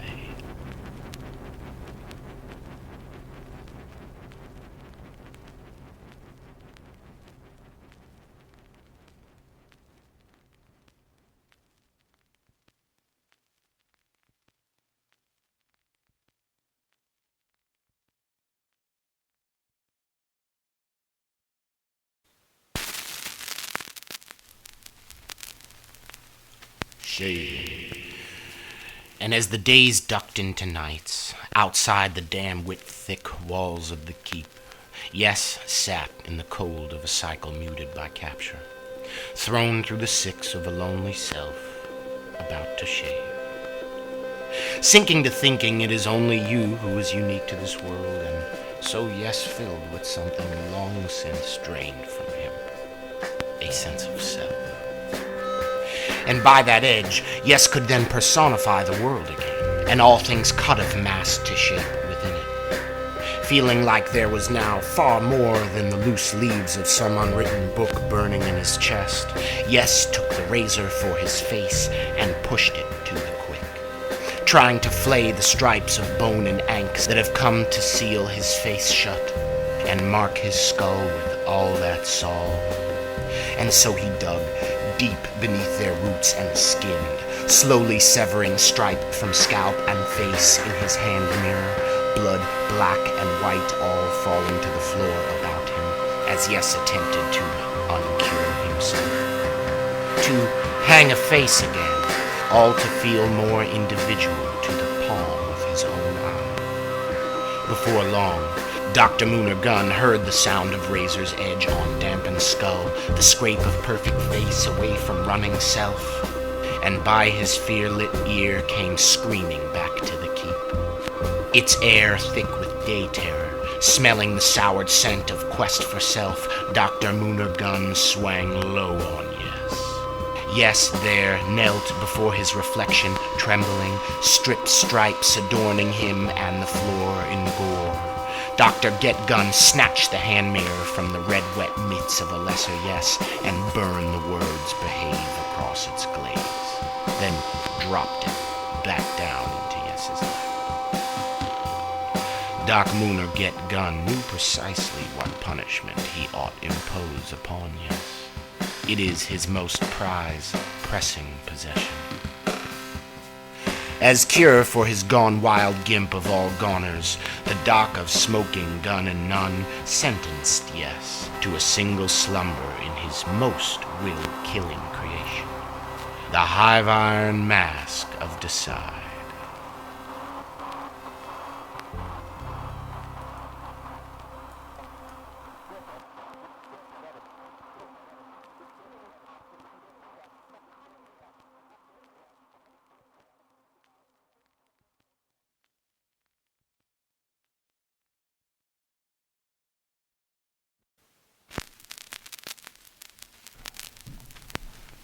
Hive iron mask of Decide. Its scope, workings, and sculpt were dreamt down to schematics in the Ape and Absence of Fate Institute by the good Dr. Gun's most toxic team of inventive skeptics. The hive iron mask of Decide's device is simple, yet its torture's effects are vastly complex. Within the husk of the Hollywood Hills, a gorilla is left kept with a helmet made of hive, still teeming with all possible bees. The ape is kept sat perfectly still, while every kind of would, could, and should be on earth make home out of his once precious and most private skull. The cleansing that follows could civilize even the most righteous of selves. So sits Yes, screaming with every hair on his neck, the hive iron mask of Decide clamped across his freshly misshaven skull. Should-bees walking calmly out of either eye hole, would-bees doing the waggle dance across his gums, could-bees grinding clean their teeth in Yes's open ear, his breathing now shrunk to nothing, moving air with just the tops of his lungs, as if to solely exhale and not swallow a should-be by the face, or even worse, sending one stinging its way past the tonsils and down angry onto the trachea. You see, the hive iron mask of Decide exploits the mind acutely, stinging all beyond the yearn to be someone, to string the self so beyond survive, one's mouth can even turn up missing. As Yes slips deeper into thinking free of himself by force, the should-bees begin to walk calmly across his tongue, tasting things long left hung down between molars, dislodging shards of plaque and passing it out to the crowds of would-bees gathering just outside his lips. The thinnest could-bees begin to walk the well of Yes's throat, in two single-file lines, lifting loosened bits of blackened organ out of his chest and pressing them into the innermost walls of the hive iron mask. Suddenly, Yes realizes they were in fact extracting such want-not awfully close to his precious hope and prose gizzard. The tiny sack of things that sting before song, swaddling those few indestructible millstones of one's personal truth. The millstones which grind the gristle of days on end down into the meaning beneath speech, into the sure and fiery seeds of pre-poem. And while a herd of all possible bees held their built-in knives to the inside of Yes's throat, he let go, resigning only to the angry preservation of his endangered complexity, solving yet again the angst beneath his ice.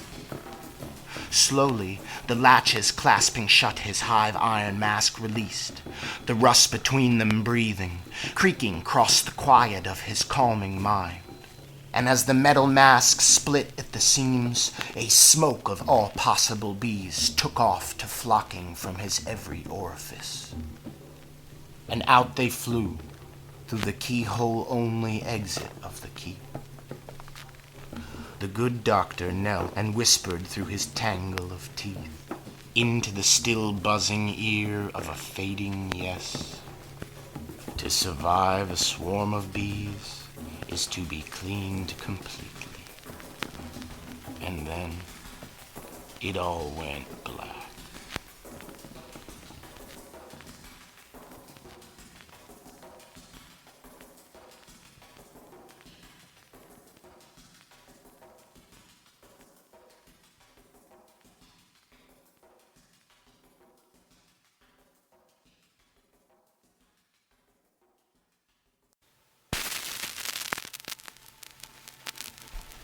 been saved. Twice now, Yes had been half saved from his own self by the long vein of the law. Once after tricking out Yes's skin with every road in Texas, and the second time he so nearly ceased Yes's telling yell with the gripping yet PG wilds of an instructional day terror. Each time, Yes reached with all his teeth for to cut yell as the long vein stole the scream-cutting coal from his throat. You see, the long vein of the law saw the coming of Yes to after death and being kept for some time now, and it was always the long vein's only intention to quell the yell of Yes, and hopefully keep the crest of crossbones and quit intact. And most importantly, to keep a before-death Yes from lifting off his face, to see the inside of his mask, to see with eyes unclouded he wore eye holes, and that the worst was yet to come.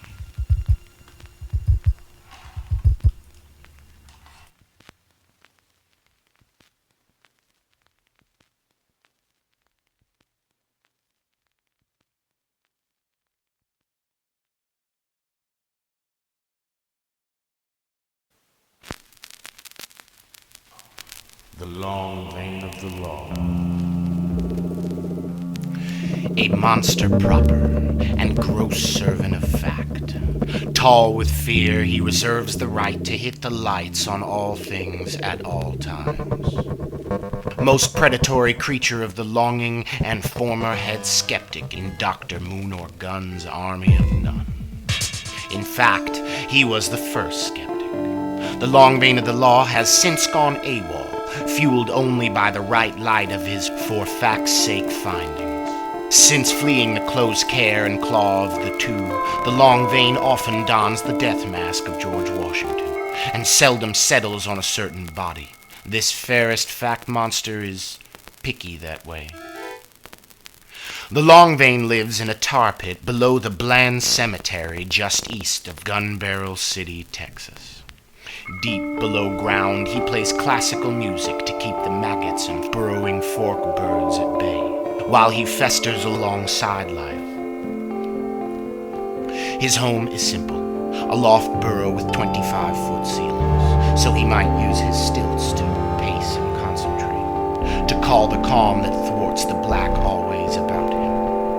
The long vein of the law, while still committed to the keep and control of the two, was their strong arm and hunter-seeker alpha of the PrimalHundredHumanedSomethings hatched from the GreatNothingMuch. The last the two ever saw of the long vein of the law, he was sent to fetch the bush of no ghosts, as was foreseen in stills cut from the sleeping Reverend's skull. And with the shadow of this quest in their chest, the un-godz scour the earth sick, looking for the long vein, his lair, and his keepings. Ever since his disappearance from the un-godz sights, the long vein has gone on hunting and keeping as many of the PrimalHundredHumanedSomethings as he possibly can. And so the long vein of the law did situate himself, somewhere between the coming of the Great-Nothing-Much and the presence of something just as unnameable, which demands his most immediate obedience even more. And this new unnameable tamer of the long vein's aiming is fact. The pure, abandonless, and all-arming axle of fact, which is rumored to seem and show itself in the ever-overlapping blacks that splash and swarm in the long vein's top hat. It is his black hat of all fact that has given him both wing and something whole beyond the nothing much, and more importantly, given him to yes, to trust.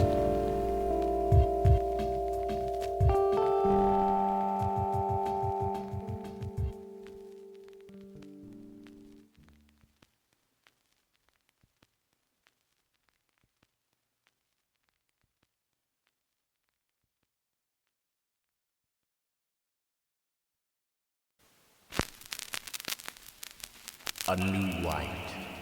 A new white. A term for life, in terms of death, that does not bleach the belly out of empty hopefuls. A new white was coined by the long vein of the law, and set in the then cold stone of his consternation. It is even embroidered beneath the brim of his blackest hat of all fact. It is a book of a phrase, slipped somehow as often as possible by the long vein unto yes, left embedded or hidden in life on as many coping mechanisms as possible to one day inspire yes clear. And after death, a new white was slipped to yes through the highly unlikely rock's clear dye eyes. And every so often the long vein shouts it over time and choice compounded, through the walls of his lair and out into air. A new white is a white smelted so from the pitch's blacks collapsing in and out of every possible human dark. This white is a careful fuse of heart wells and head depths as dusted out by what sun into the ever-enveloping grays of the man mind and its guts. It is believed to death by the long vein of the law that this glorious gum seep between man, mind, and nothingness, these grays will one day let off into a new white. It is the only utterance or half-sentence the long vein will use to describe the certain something must that will most definitely be born from the closed curtain coming of this terrible great nothing.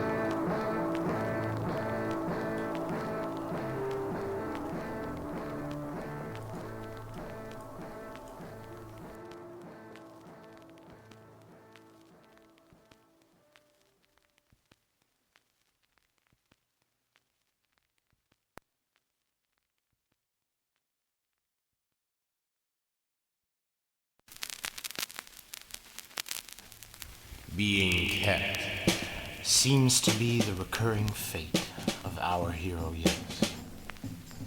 And so Yes is kept by the two in the post-sleep of the keep, kept to cut song and encase beauty, encapsulate its sense of center permanently, while still disposing of it fashionably for the two.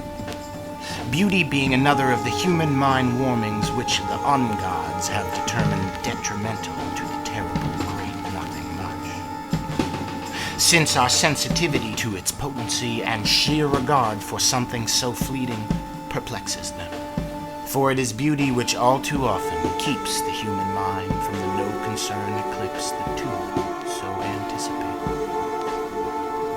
In his cell, Yes is allowed only the expressive necessities, the faculty of pen and paper, and an infinite form of invisible forgery.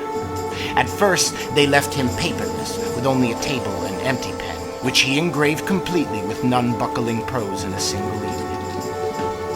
He was then given a mail-slot mouth of endless arriving blank paper. It is his only utter retreat from the there he is constantly kept. That and his cancel-eye entranced expanse of skull space, of course. Yes's sole lasting task is to write. Song to the tune of the truth of the two.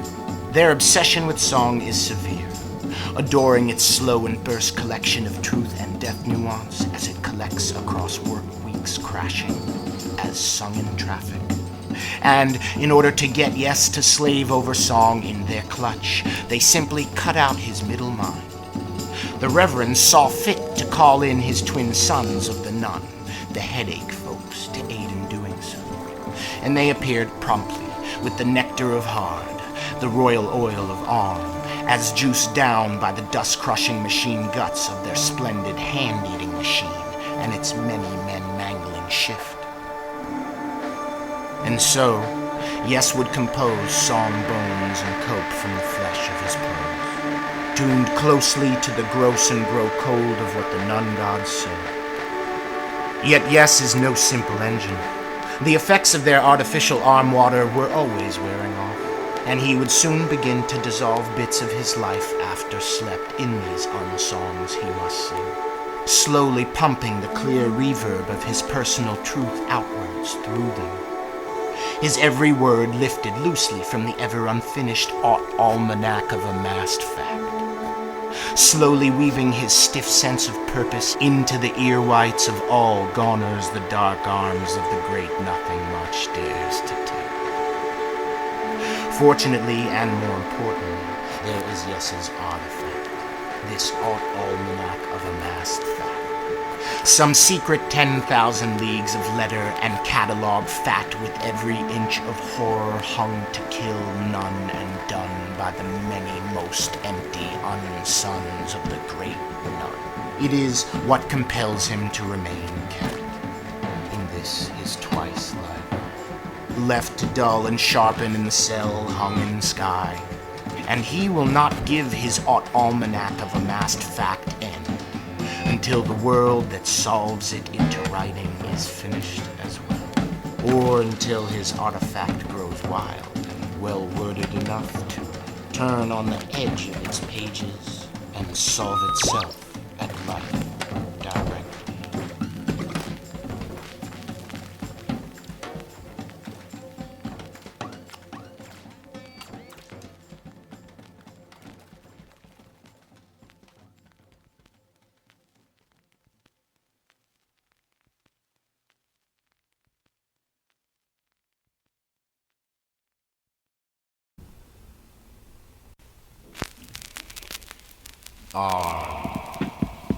The only escape from Skull, for when's war and what's art, the arm, is the applicator/enabler of the mind, the only physical exit for the push and pull of make and take in men. It is the teeth behind the wheel, the coal laid low below all hands in human happenings. It is the cheeks and delicacy of our definition.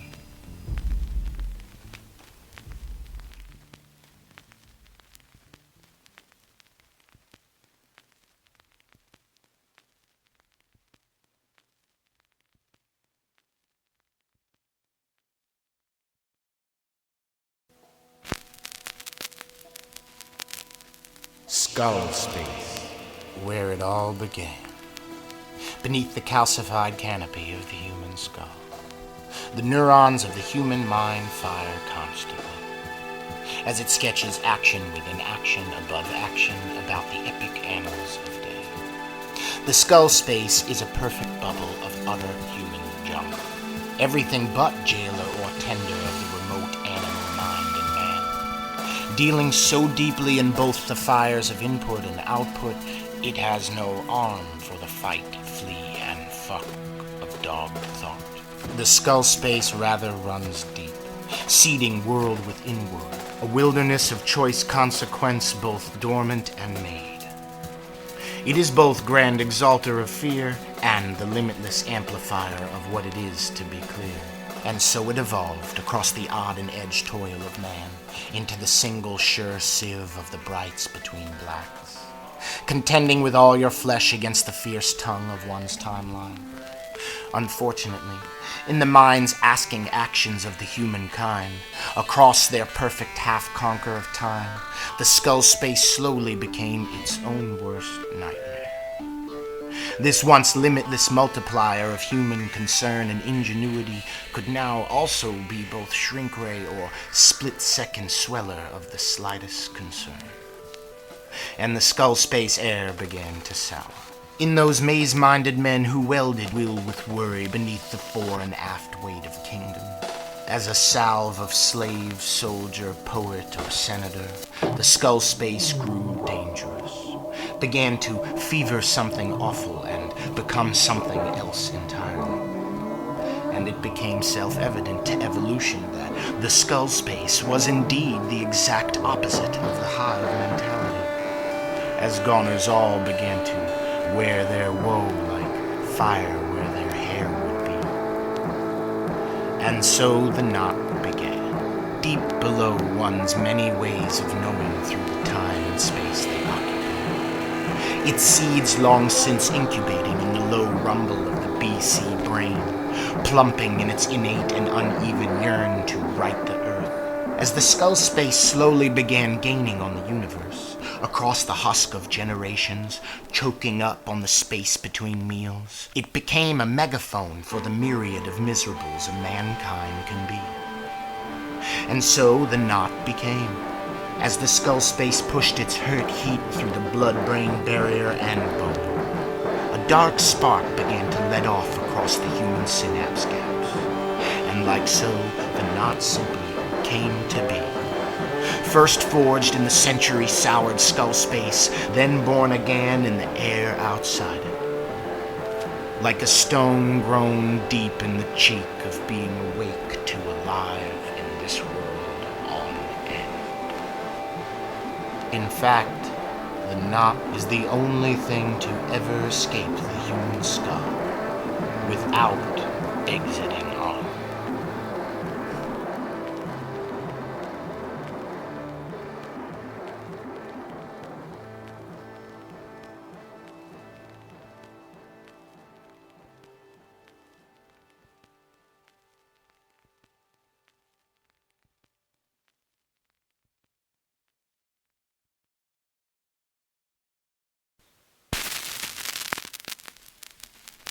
The cancel eye stare. First used by apes to simply take savor of edible ants, then refined across the self-cleaning line of all minds Anno Domini. It was an early miracle of the rapidly modernizing man beneath ape. This off-eyed weirding way of calling on the furthest thicks of mind was an ability then otherwise unknown to the human spectrum.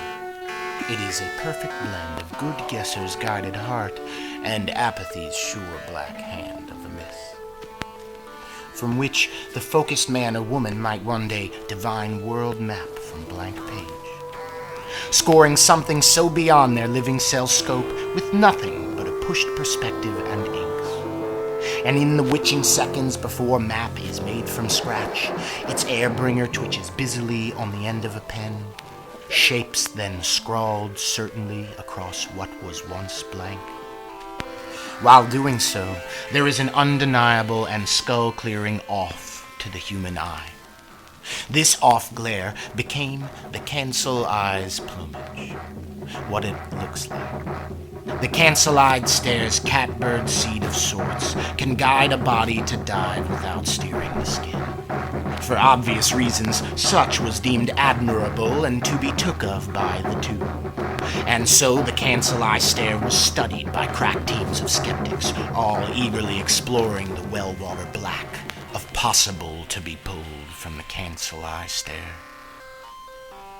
Meanwhile, in the palm of man, and its often uneven exchange with the perfections, the cancel-eyed stare of the mapmaker also became other not dissimilar kinds of stares.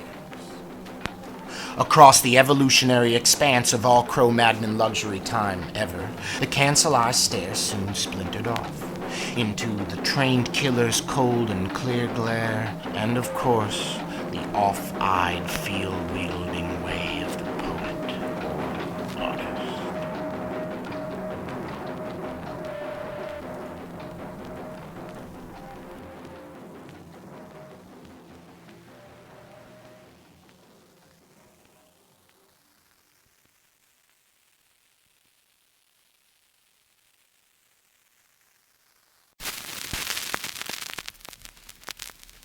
The prop master were the only words scrawled on the small scrolls found tied to some few hundred birds caught by the sure hand of our hero Yes. Snagged through his hole he had cut in the floor of the keep. Yes was attempting to capture and paint all rare birds black before the never end of the Reverend sees sticks stuck in their skulls. One day, while Yes was oil painting rare birds black, sat at his sky fishing hole carved in the floor, he found a scroll tied to the leg of a carved crow. As he attempted to loosen and read it, he realized the bird in his hands was no crow at all, but in fact a cardinal primed in the flattest of blacks. And when Yes finally opened this miniature message, it said simply, "By the prop master." And the meaning of these curious words became the only mystery still left to Yes. Now stranded in the sky under cement at all times, without his once fancy human face or cope, And this square inch of mystery sent Yes so well beyond the leash and lasso of his heavy head, it ignited again in him the wonder of deeds stretched across death, as if these words were given from the very last something out there and nowhere unto him, this prop master. Thus, Yes began to become it, this his only remaining escape embodiment, this most righteous rap news, this the prop master. Every so many birds he'd bare hand would already be blacked. He would soon begin to twist its words wind and to it add his whim, leaving longer notes bound back round bird legs like little headstones never yet to come. He'd leave his hymn and good given name. I came to the garden alone, the prop master. However, never did Yes not half wonder after who exactly he had named himself. And further still, who exactly was or is this prop master?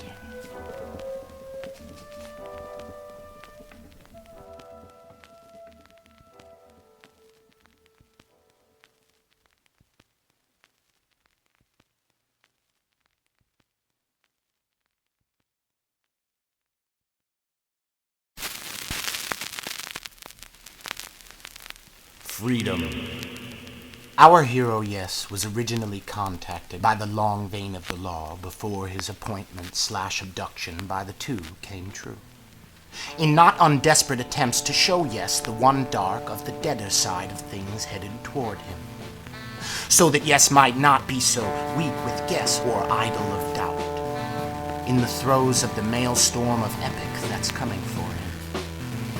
So he might one day dive clearly, conscious of his place in the scheme and scatter of all things hopeful. More importantly, the long vein came a-knocking to keep Yes from the cutting of the telling nail. Yet the long vein's attempts were indeed in just that, vain. As Yes's capture by the two was somehow still inevitable. It seems being set free is a complex and unalterable series of captures and release. And in that, it is this web of tragedy and consequence that baits the clear scope, gives your lost and found its temperature and trajectory, giving scale to your map. To know you are gone and what you are doing is meant. It's this very feeling when wringing from the risen hairs on human arms that marks the slight and inconceivable swells of the clear skull spell, which can always only end in die.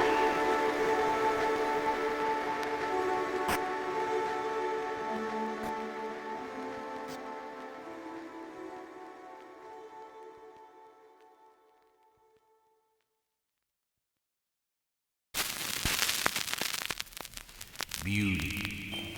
Words like beauty are a sort of safety scissors for the poem and its purpose. Such wide words allow for very little human error or actual air in what's breathing beneath them, as though the brights of beauty could be adapted by Hollywood perfectly and rounded down horrendously because of it, leaving a blind eye laying low where beauty once saw passage through the human skull. And this word is somehow then killed and given back to goners all, like it was something kept outside them in the first place.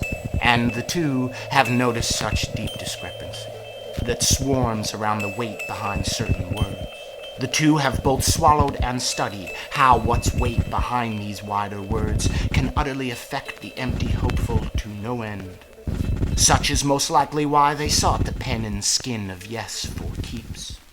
He, the poet ardent, and already ox for such weight over word-lifting labors, and so it was made Yes's cross-death lasting duty to dispose completely of the bright behind beauty.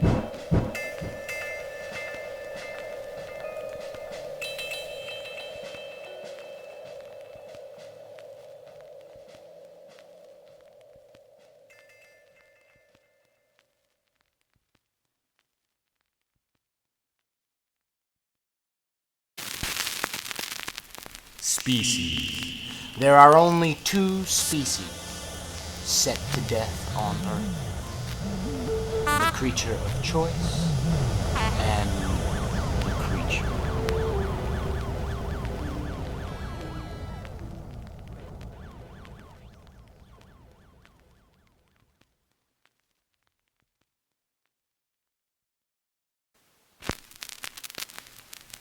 Luck. Often mistaken for choice. It is more twin sister of ever-precious and unmanageable chance. Chance will always peel men from ruin, hero or hurt, only to lay them as wealth or wafer at the mercy of their eventual cancer's appetite. And when chance bleeds over into entropy too heavily, man finds itself saying lucky or unlucky out loud.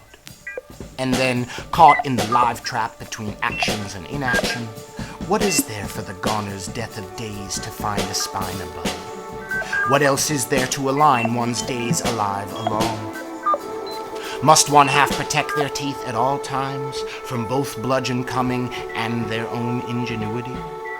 What sort of armor can the average man arrange that can protect him from both inner addict and death adder entirely? And when one releases themselves to defending their cylindrical portion of plank, how will they know what must be planned around and what must be slaughtered outright, stripped, cured, and worn in order to protect them from its likeness or its opposite? Such are the toils of the skull space, and its maze of no places to ache. And in the unquiet of such perpetual polarity, chance becomes cleaver most easily to the monster maker of one's own weakness. In 2010, they, the two, and man alike, will turn teams of scientists to testing human life for trace elements of luck, searching for its actual spark or only evidence of ember, to hopefully identify a chest-kept chemical compound hope and hazard both half occupy in seconds, an isolated atom of controllable chance, fully charged and thus armed to endow the days of men or see them thin. It would be the something more a mankind has always desired to be a part of, unifying centuries of human error, eliminating all that chance with a single speck of luck.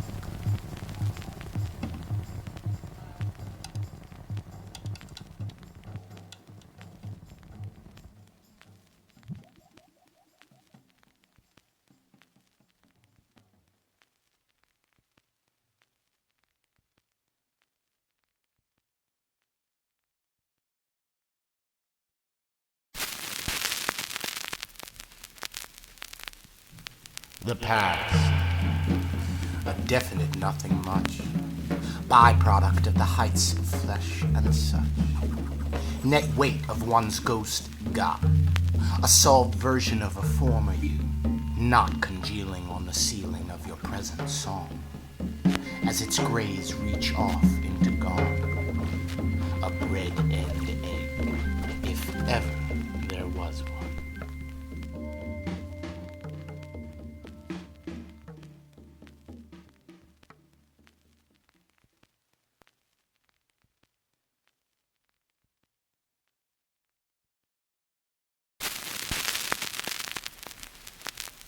The present, the breadbasket of choice, the almighty and bone-holding now, where the day wears down on your direction and dive, dripping its sad math in the brief breathed slide of every second sucked into the pearl that becomes you.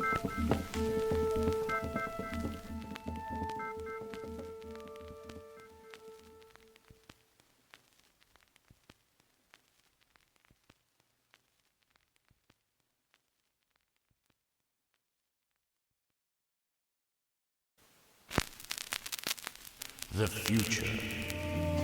The future is fully opposable. Statistically, there are no present plans of actions took that can truly and entirely ever affect it, nor set its effects completely to a certain more desirable strain of soul.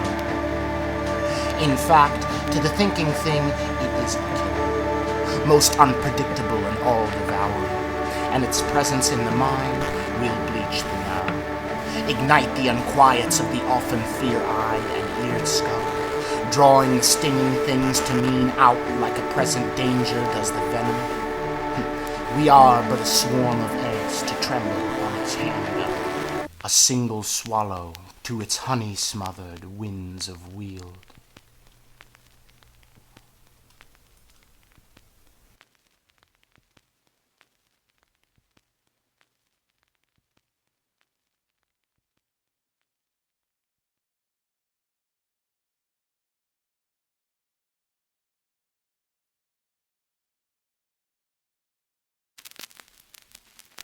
The ruining order. The complete unset and swallow of all by the terrible great nothing much. When its pull usurps the moon on both seas and blood of every empty hopeful, it's when the great nothing much's children's children will cut choice with their empty only, and consumption will come, and the two become one. And then all is done.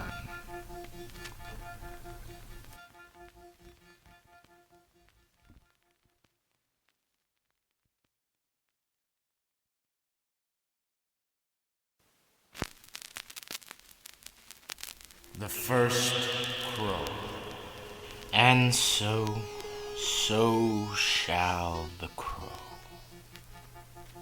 Crow was the first thing born from the black, wrung from the reversed man's womb of the great nothing much, told to life by the impossible, and set free into a thing of blackened feathers and most awful cough. This first indivisible fruit of the nil, this alpha crow, was born above the primitive fell of fist and foe, in what were the fits of ape, before men, before war. High above a field teeming with tormented apes, all scraping for the last mouthful of fire ants on a blood-sugar crocus. Above them a single slat of sky had went completely black, as if compelled to darkness momentarily. It stretched the day-dull sky once over, and then sucked itself back into a perfect circle. What began as pinholes slowly swole to keyholes, and through its eye a black beak began to break, and from it came the first of empties telling yell. Its venom thinned to the nearly human ear, cutting clearest well beyond the stars, calling back to what's the black that all life leapt from, and out came the crow's most metallic of calls, like what's murder singing in a pincushion pit, squealing harder still like forks scraped down steel. The now exposed beak cracked its halves for breath, and its mouth continued bulging from the keyhole, till it gave way, as skull and eyes wore wide a wound's way out from a perfect little pit of pitch-black sky. In its first blink at the world after birth, the single crow marked the fear-feast's freak beginnings, the coming to dawn of the great nothing much, and Mother Nature of its touch. And each perfect crow would then grow, above its respective angry acre of ape-ate battlefield birthplace. At first only one was born per war, but when the plate of war grew more full, sometimes 2 crows born per ghost, until their murders mobbed horizons, and then something in the suck of life taking over ape began to slow. It seems, over time, men ending had less and less effect on the nothing swelling up off into anything. As the empty of big death began to dampen, the crows were now overnumbered enough to blacken a forest worth of branches.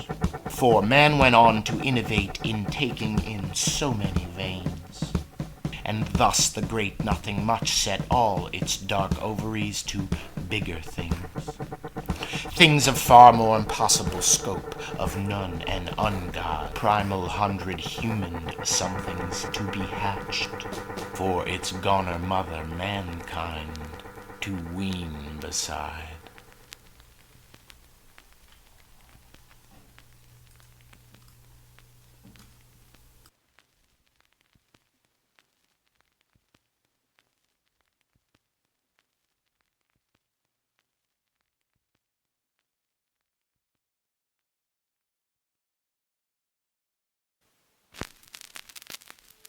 The knot. Many moons ago, while working out the kinks in irrigation, harvest times, and meat preservation, the hunter-gatherer unexpectedly invented luxury time. Thus man began to find the cave inside itself, the skull space, if you will, and so together fit the first stones on a gradual path to both kingdom and slum. And from such straits, both the full-time artist and professional warrior were born. And from these early minds, now free of feeling fight or flight alone, the headwinds of angst and fear began to stir something awful. And thus began the tainting of wind by the fast-burning minds it surrounds.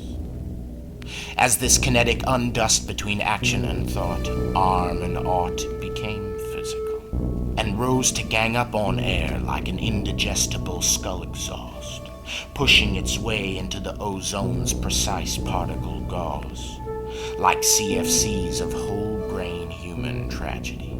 These life-length long thoughts of aught and angst became something new, a terrible nothing new, in the fair garden of air. And this something new has since been deemed the knot by Dr.MoonOrGun in the long arm of his unmedicine. He and the breadth of his skeptics have spent a half-century studying its schema. They now know the knot is indeed a particle, an unneutron, if you will, in the sense that it is not charged either positive nor negative. However, unlike the neutron, this particle is new to the universe, a direct byproduct of nervous man-mind energy, and in that it is a complicated and inadvertent force of nature only. A heavy concentration of knots is considered and called a nil, forming usually over major metropolitan areas or war-torn countries, and eventually, as human stakes heightened invariably, nils spawned and spread to the skies above suburbs, corporate home offices, mini-malls, and city halls, until one day they will hover like a nervous spread net of a second human sky above us all, in general.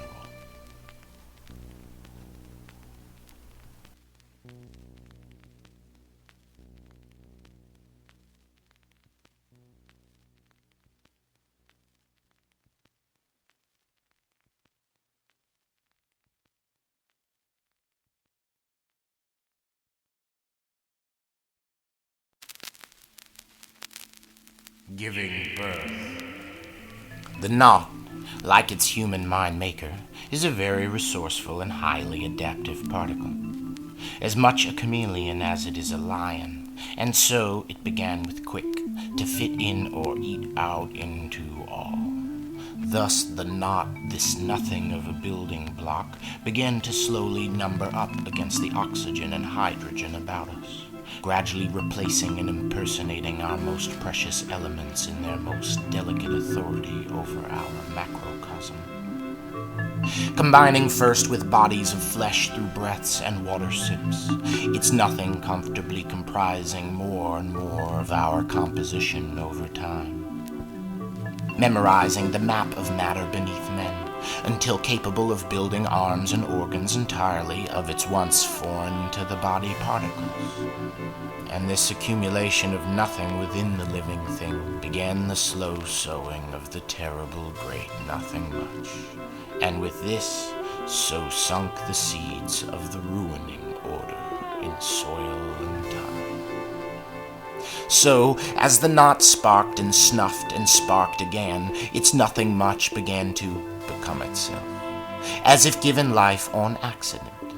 And so the nothing began to find itself found, the lesser living sum of the space between parts. And the terrible great nothing much began to brood in the billion mouths of all its ticking seeds. And before long it began to breed. Like all else kept in mid-breath and tick to the sick of earth, realizing man's more fundamental gift of reproduction is one most worthy of imitation and consumption. Sure as death, the terrible great nothing much began to give birth of its own accord and composition. Creatures with a way with all this nothing. Its apostles of the never-meaning, always completely in touch with its great nothing muchness. And so the first crow was cut to life, from a nil flower so many centuries ago. It is said the two came next, and the primal 100 human somethings hatched all then followed. All pushed painlessly and purposeful from the womb workings of the great nothing much's reverse negative pit in order. And somehow old Earth would never be the same again. Shocked by this nothing come from it something, come all that way from what was nothing.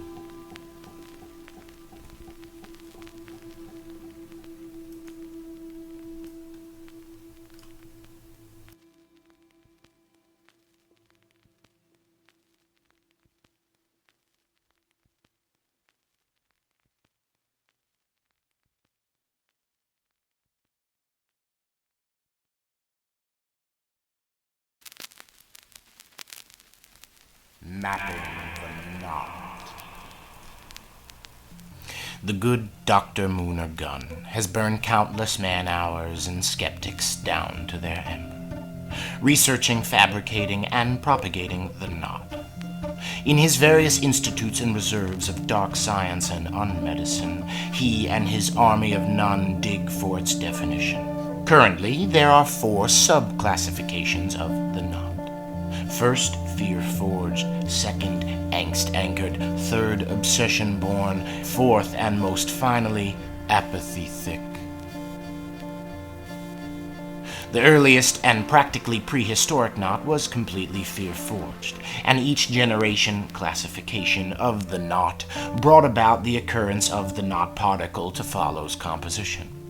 Once only born of fear in the sure fire of the skull space, it then evolved to stem from angst as well, and so on. Each new breed of knot retaining a higher concentration of its parent human mind birth mother feeling that forged it. Little is known empirically or ultimately about the knot, except that, as the world of man evolves and the kingdom of the mind closes in on itself, the overall avarice of all knots in what's air seems to increase exponentially. Much to the chagrin of man and will-kill grin of dear Doc.MoonOrGun, these newest nils and knot particle deposits of largely apathy concentrate were and are the most potent yet. Their children cut of the great nothing much the most menacing. It is surmised that over the ending eras of man on Earth, the various classifications of knot help explain the character spectrum of unsuns cut from the great much of knot. It also seems that the more unstable and ugly the modern nil becomes, the less intuitive and more destructive its offspring end up. They are, after all, born even closer to the mouth and arrival of the terrible great nothing much, and the ruining order. This plateau of all deprivation these knot stone steps ascend to touch.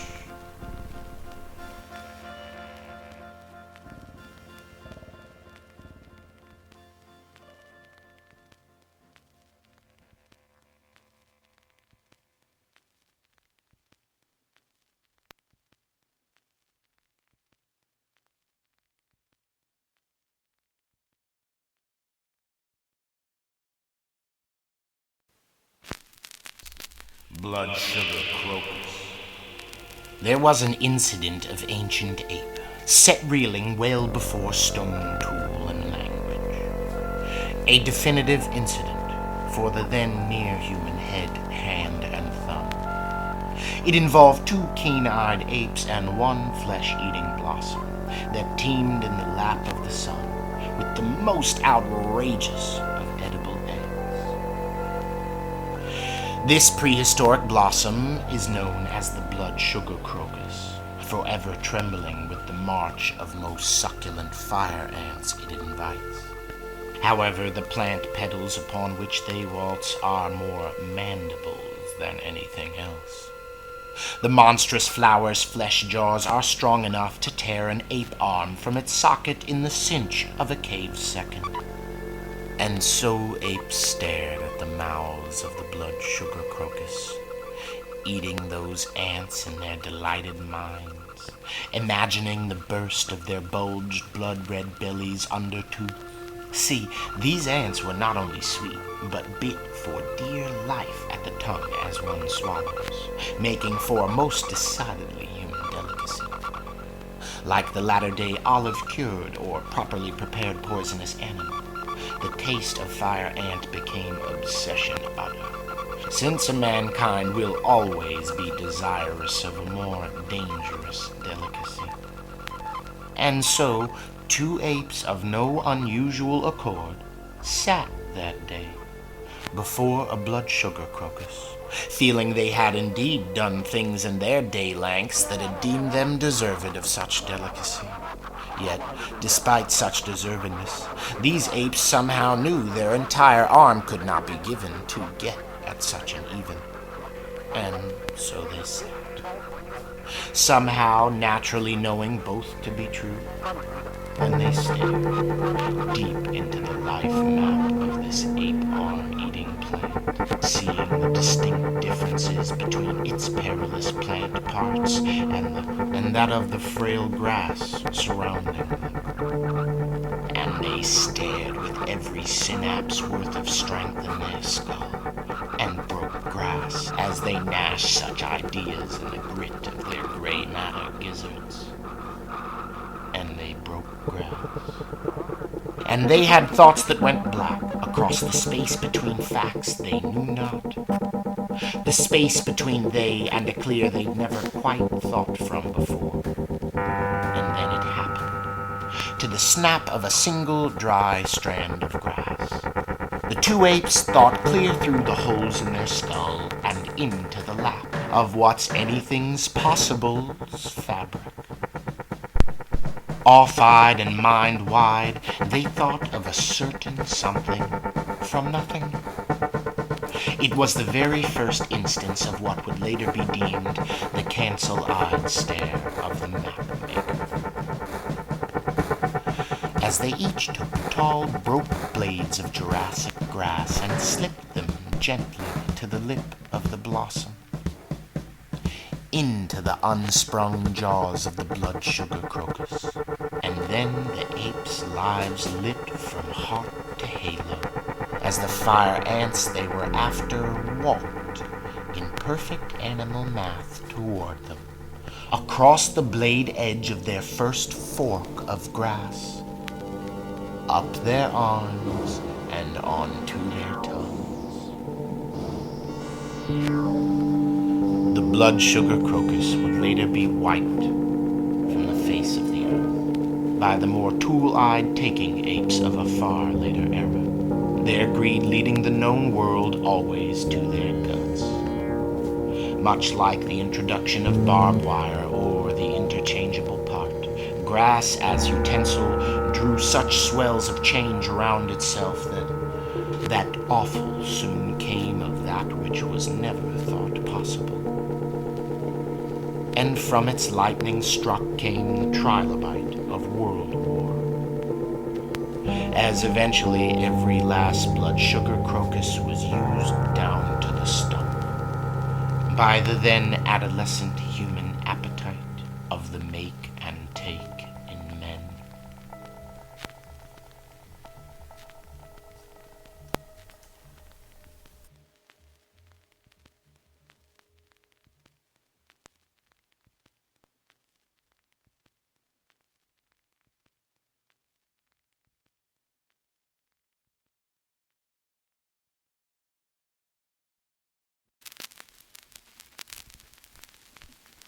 souls and such. Unfortunately, like all things not completely closely bound, or solid all the way through, a soul would only diffuse in its ascension. Or so the good Dr.MoonOrGun seems certain of. He is a firm believer that there is no such thing as a slightly faced fog that falls up slow through the chest after death. And unless ghost matter behavior is completely unlike that of molecular behavior, it can be assumed a spirit would only slowly spoil while floating out of the Earth's atmosphere. It would simply spread out to its second least divisible death. There are many failed experiments on Dr.MoonOrGun's unscience lab's behalf, attempting to truly trap this forever feeling wind kept inside what's modern man, one that winds on once breathing is stopped. Alas, even to the pry and dirty eye of Dr.MoonOrGun, it seems to capture such once done with life, defeats such a purpose utterly.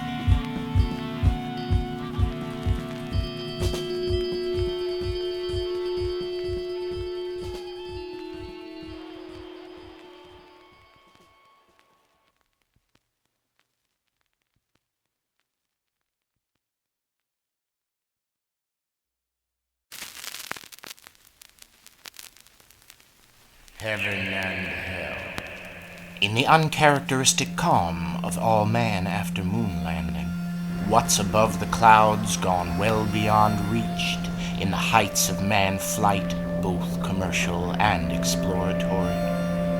So the world's most vocative governments all set their sights on the 5 innermost layers of outer space, which were then scoured, mapped, and mined for any evidence, active or deserted, of heaven, a heaven, any heaven. The results were conclusive and clear. Even the thickest of Arctic clouds cannot support the small weight of a dinner jacket, let alone the mass of a Wung dead man harp or any form of golden gilded emperine fencing. Thus it was determined that heaven did not exist, and this was chosen to be slept in secret for the greater health of bulk mankind. And of course, now all in such faithless cahoots, not a single gun-happy government had the guts to double-check for the presence of a hell. And such an unsettling solving kept secret set off a world's weight-sized burst of nervous energy. The very burst which birthed the harbor-sized nil-cut slit above the Hudson River, the very nil that beget none other than the WreckingAnchor itself, the great Nothingmuch's bear-trap-like translation of the missing human heaven concept.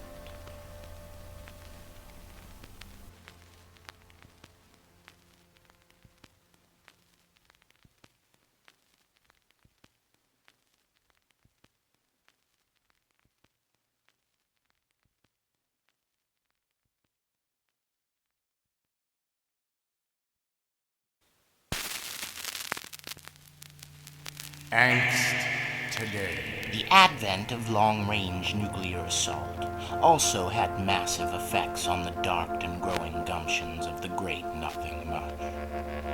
The perpetual threat of being one button press from world's end sent what worsens in the most nervous human mind to burn both ends of the calendar at all times. The boom of angst today can also be attributed partially to the rise in power and popularity of the heads of music television. The HeadacheTwins and their manifold investments in our toad toward absence has placed the empty, hopeful, ripened, and raw on the conveyor tongue of their manufacturing regime. Such smallings of the wide world personally saw big nervousness spread swift up through the 90s to many an otherwise preserved and private mind.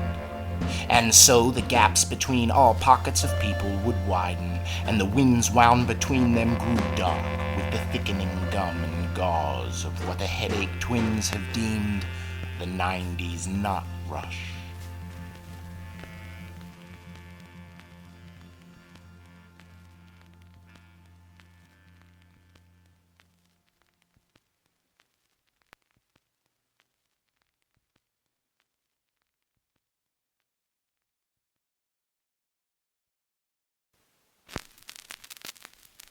Angst. And angst is so key. It being the product of only the smallest sights, and the eldest and utter human invention, grown in the phantom limb knot of needs. A small cement cyst that matures by your 18th birthday. It rests like dogs in the lowest bulge of the human heart, throwing shadow under your chest. And this doubt pit, when lit, inner incubator of an egg awful and endless, converts all one's nervous energy to dark if pit, which is transmitted then long through the dusks of your one blood reservoir, barging in on the brain, swapping what's one's character out for senseless facts, replacing one's inner anchor with machine usage instructions or fair prices of favorite sunrays. Eventually, this dark if pit sang inside empty hopefuls everywhere, singing in the high sea of the circulatory system its sovereign songs of products past and leisure-lived, movie endings and book beginnings. And to the modern minds of any era, this replacing of your whole with ghost may not seem altogether unappealing. This is a certain something the HeadacheTwins are painfully aware of, as they offer up to goners all a cure-all and dissolve for the precious self, an evacuation of the sentimental skeleton, until one imagines only in an indoor voice. Imagine dulling the spectrum of human emotion down to something the breadth of a unisex medium. Unfortunately for empty hopefuls, the gradual deterioration of each's own character enforces a gross evolution of all natural apathy, inviting a hostage human hunger-bent sense of personal perception, completely now-driven and moment-ruled, a placebo center for the tenets of self, buried deep in the gizzard of person, diluting the core capture of the human character, leading to a casual acceptance of the overwhelming collective and connected stretch of murder nature has been, increasing one's susceptibility to loss of life in what's before death, and more drastically still, letting off a loss of choice on an otherwise perfectly good mid-life.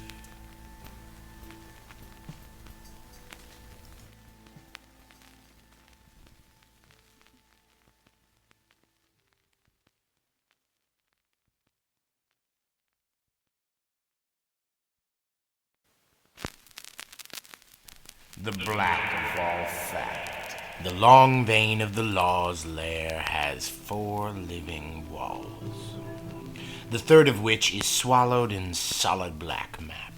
This pitch black of maps is ever scrolling and writhing with dark particulars, its roads and words beside them rearranging like freelance veins, pumping answer always in the enveloping blacks of all fact.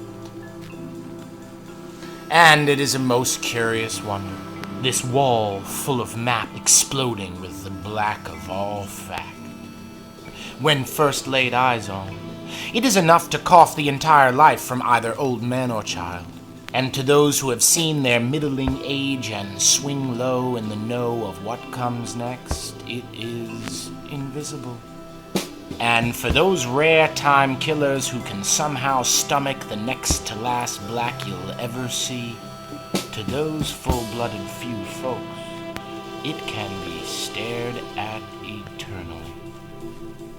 Like high midnight itself, each pitch black slowly separating into even darker depths, and much like the noticing of a single ant before you see them all, its black spreads fast and vast in the palm of your eye, slowly bloating your cones and rods with the million blues, reds, yellows, greens, and all grays it fuses, until one can plainly see color everywhere there once was none. Through the long vein of the law's wide wall of all map, exploding with this black of all fact, you can slowly see what's light to let in the long veins world tilting true. A new white color comes from being swallowed by the nothing's much, the sure storm of absence that slowly skies us in. And after staring long enough, one can almost see the long veins master plan. Behind is regard for the plenty horn of all fact and the soft scaffolding that holds it up above man. And there is a definite affection to the armature fact forges above man. The long vein of the law would even go as far as saying the universe adores its name and map happy, empty, hopeful inhabitants. It is believed by the long vein that these strong feelings of all fact for man will one day come back for the human body, to guide its days until they softly end. And the slow armor of such affection began to grow physical below the human hide, like a dark red shadow that gathers swelling to a shell beneath your skin. And this weight to the knowledge of life on a skeleton has grown its own gravity, and this gravity is between goner and life, as to now and forever be kept for the better within the most permanent tenets of the soft math-to-man matter, dug up again from deep in the annals of the alpha miracle, of something from nothing. The miracle of black holes happening off into light. And were the long vein to be any more right than he most definitely already is, this would be her, the fair younger sister solve opposite to the great nothing much. A certain something must.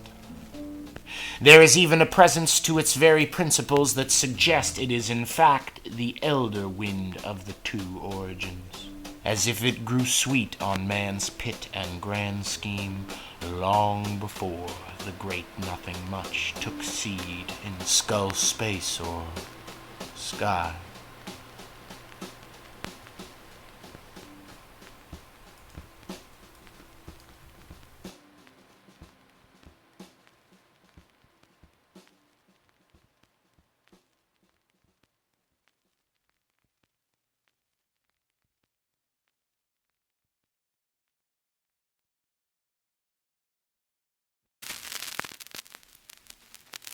Bush of no ghosts.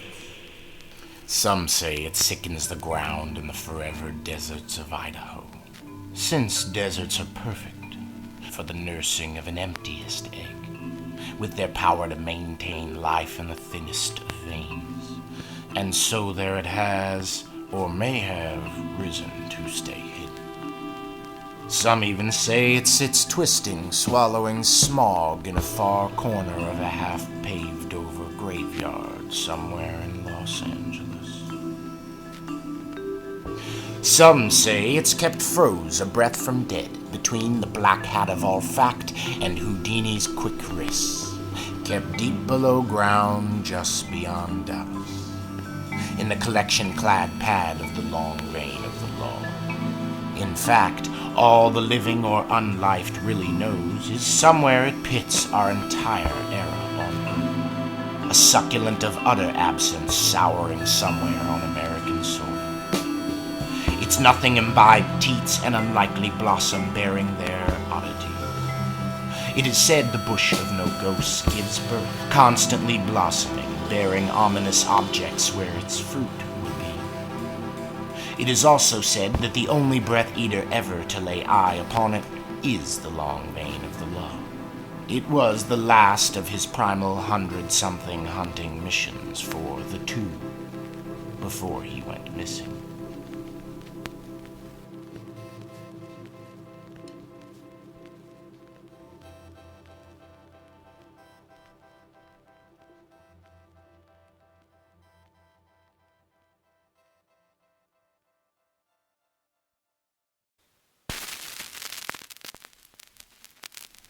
Consumption. It is foretold to the Reverend Pitman in the strong language of his dream stills that consumption will come to him. as grown by his black gold glove from a piece of pure fear pit no bigger than a robin's egg. This single dark egg would grow into the heaviest herald of the life-eating appetite, hellhound of apathy, air-bringer of the mankind's atrophy, and the 100th of the primal 100 somethings hatched from the great nothing much. Consumption, otherwise nameless ungod of the dog, animate A-bomb of gone and bones, the lower jaw of all ending, its wake a mass grave.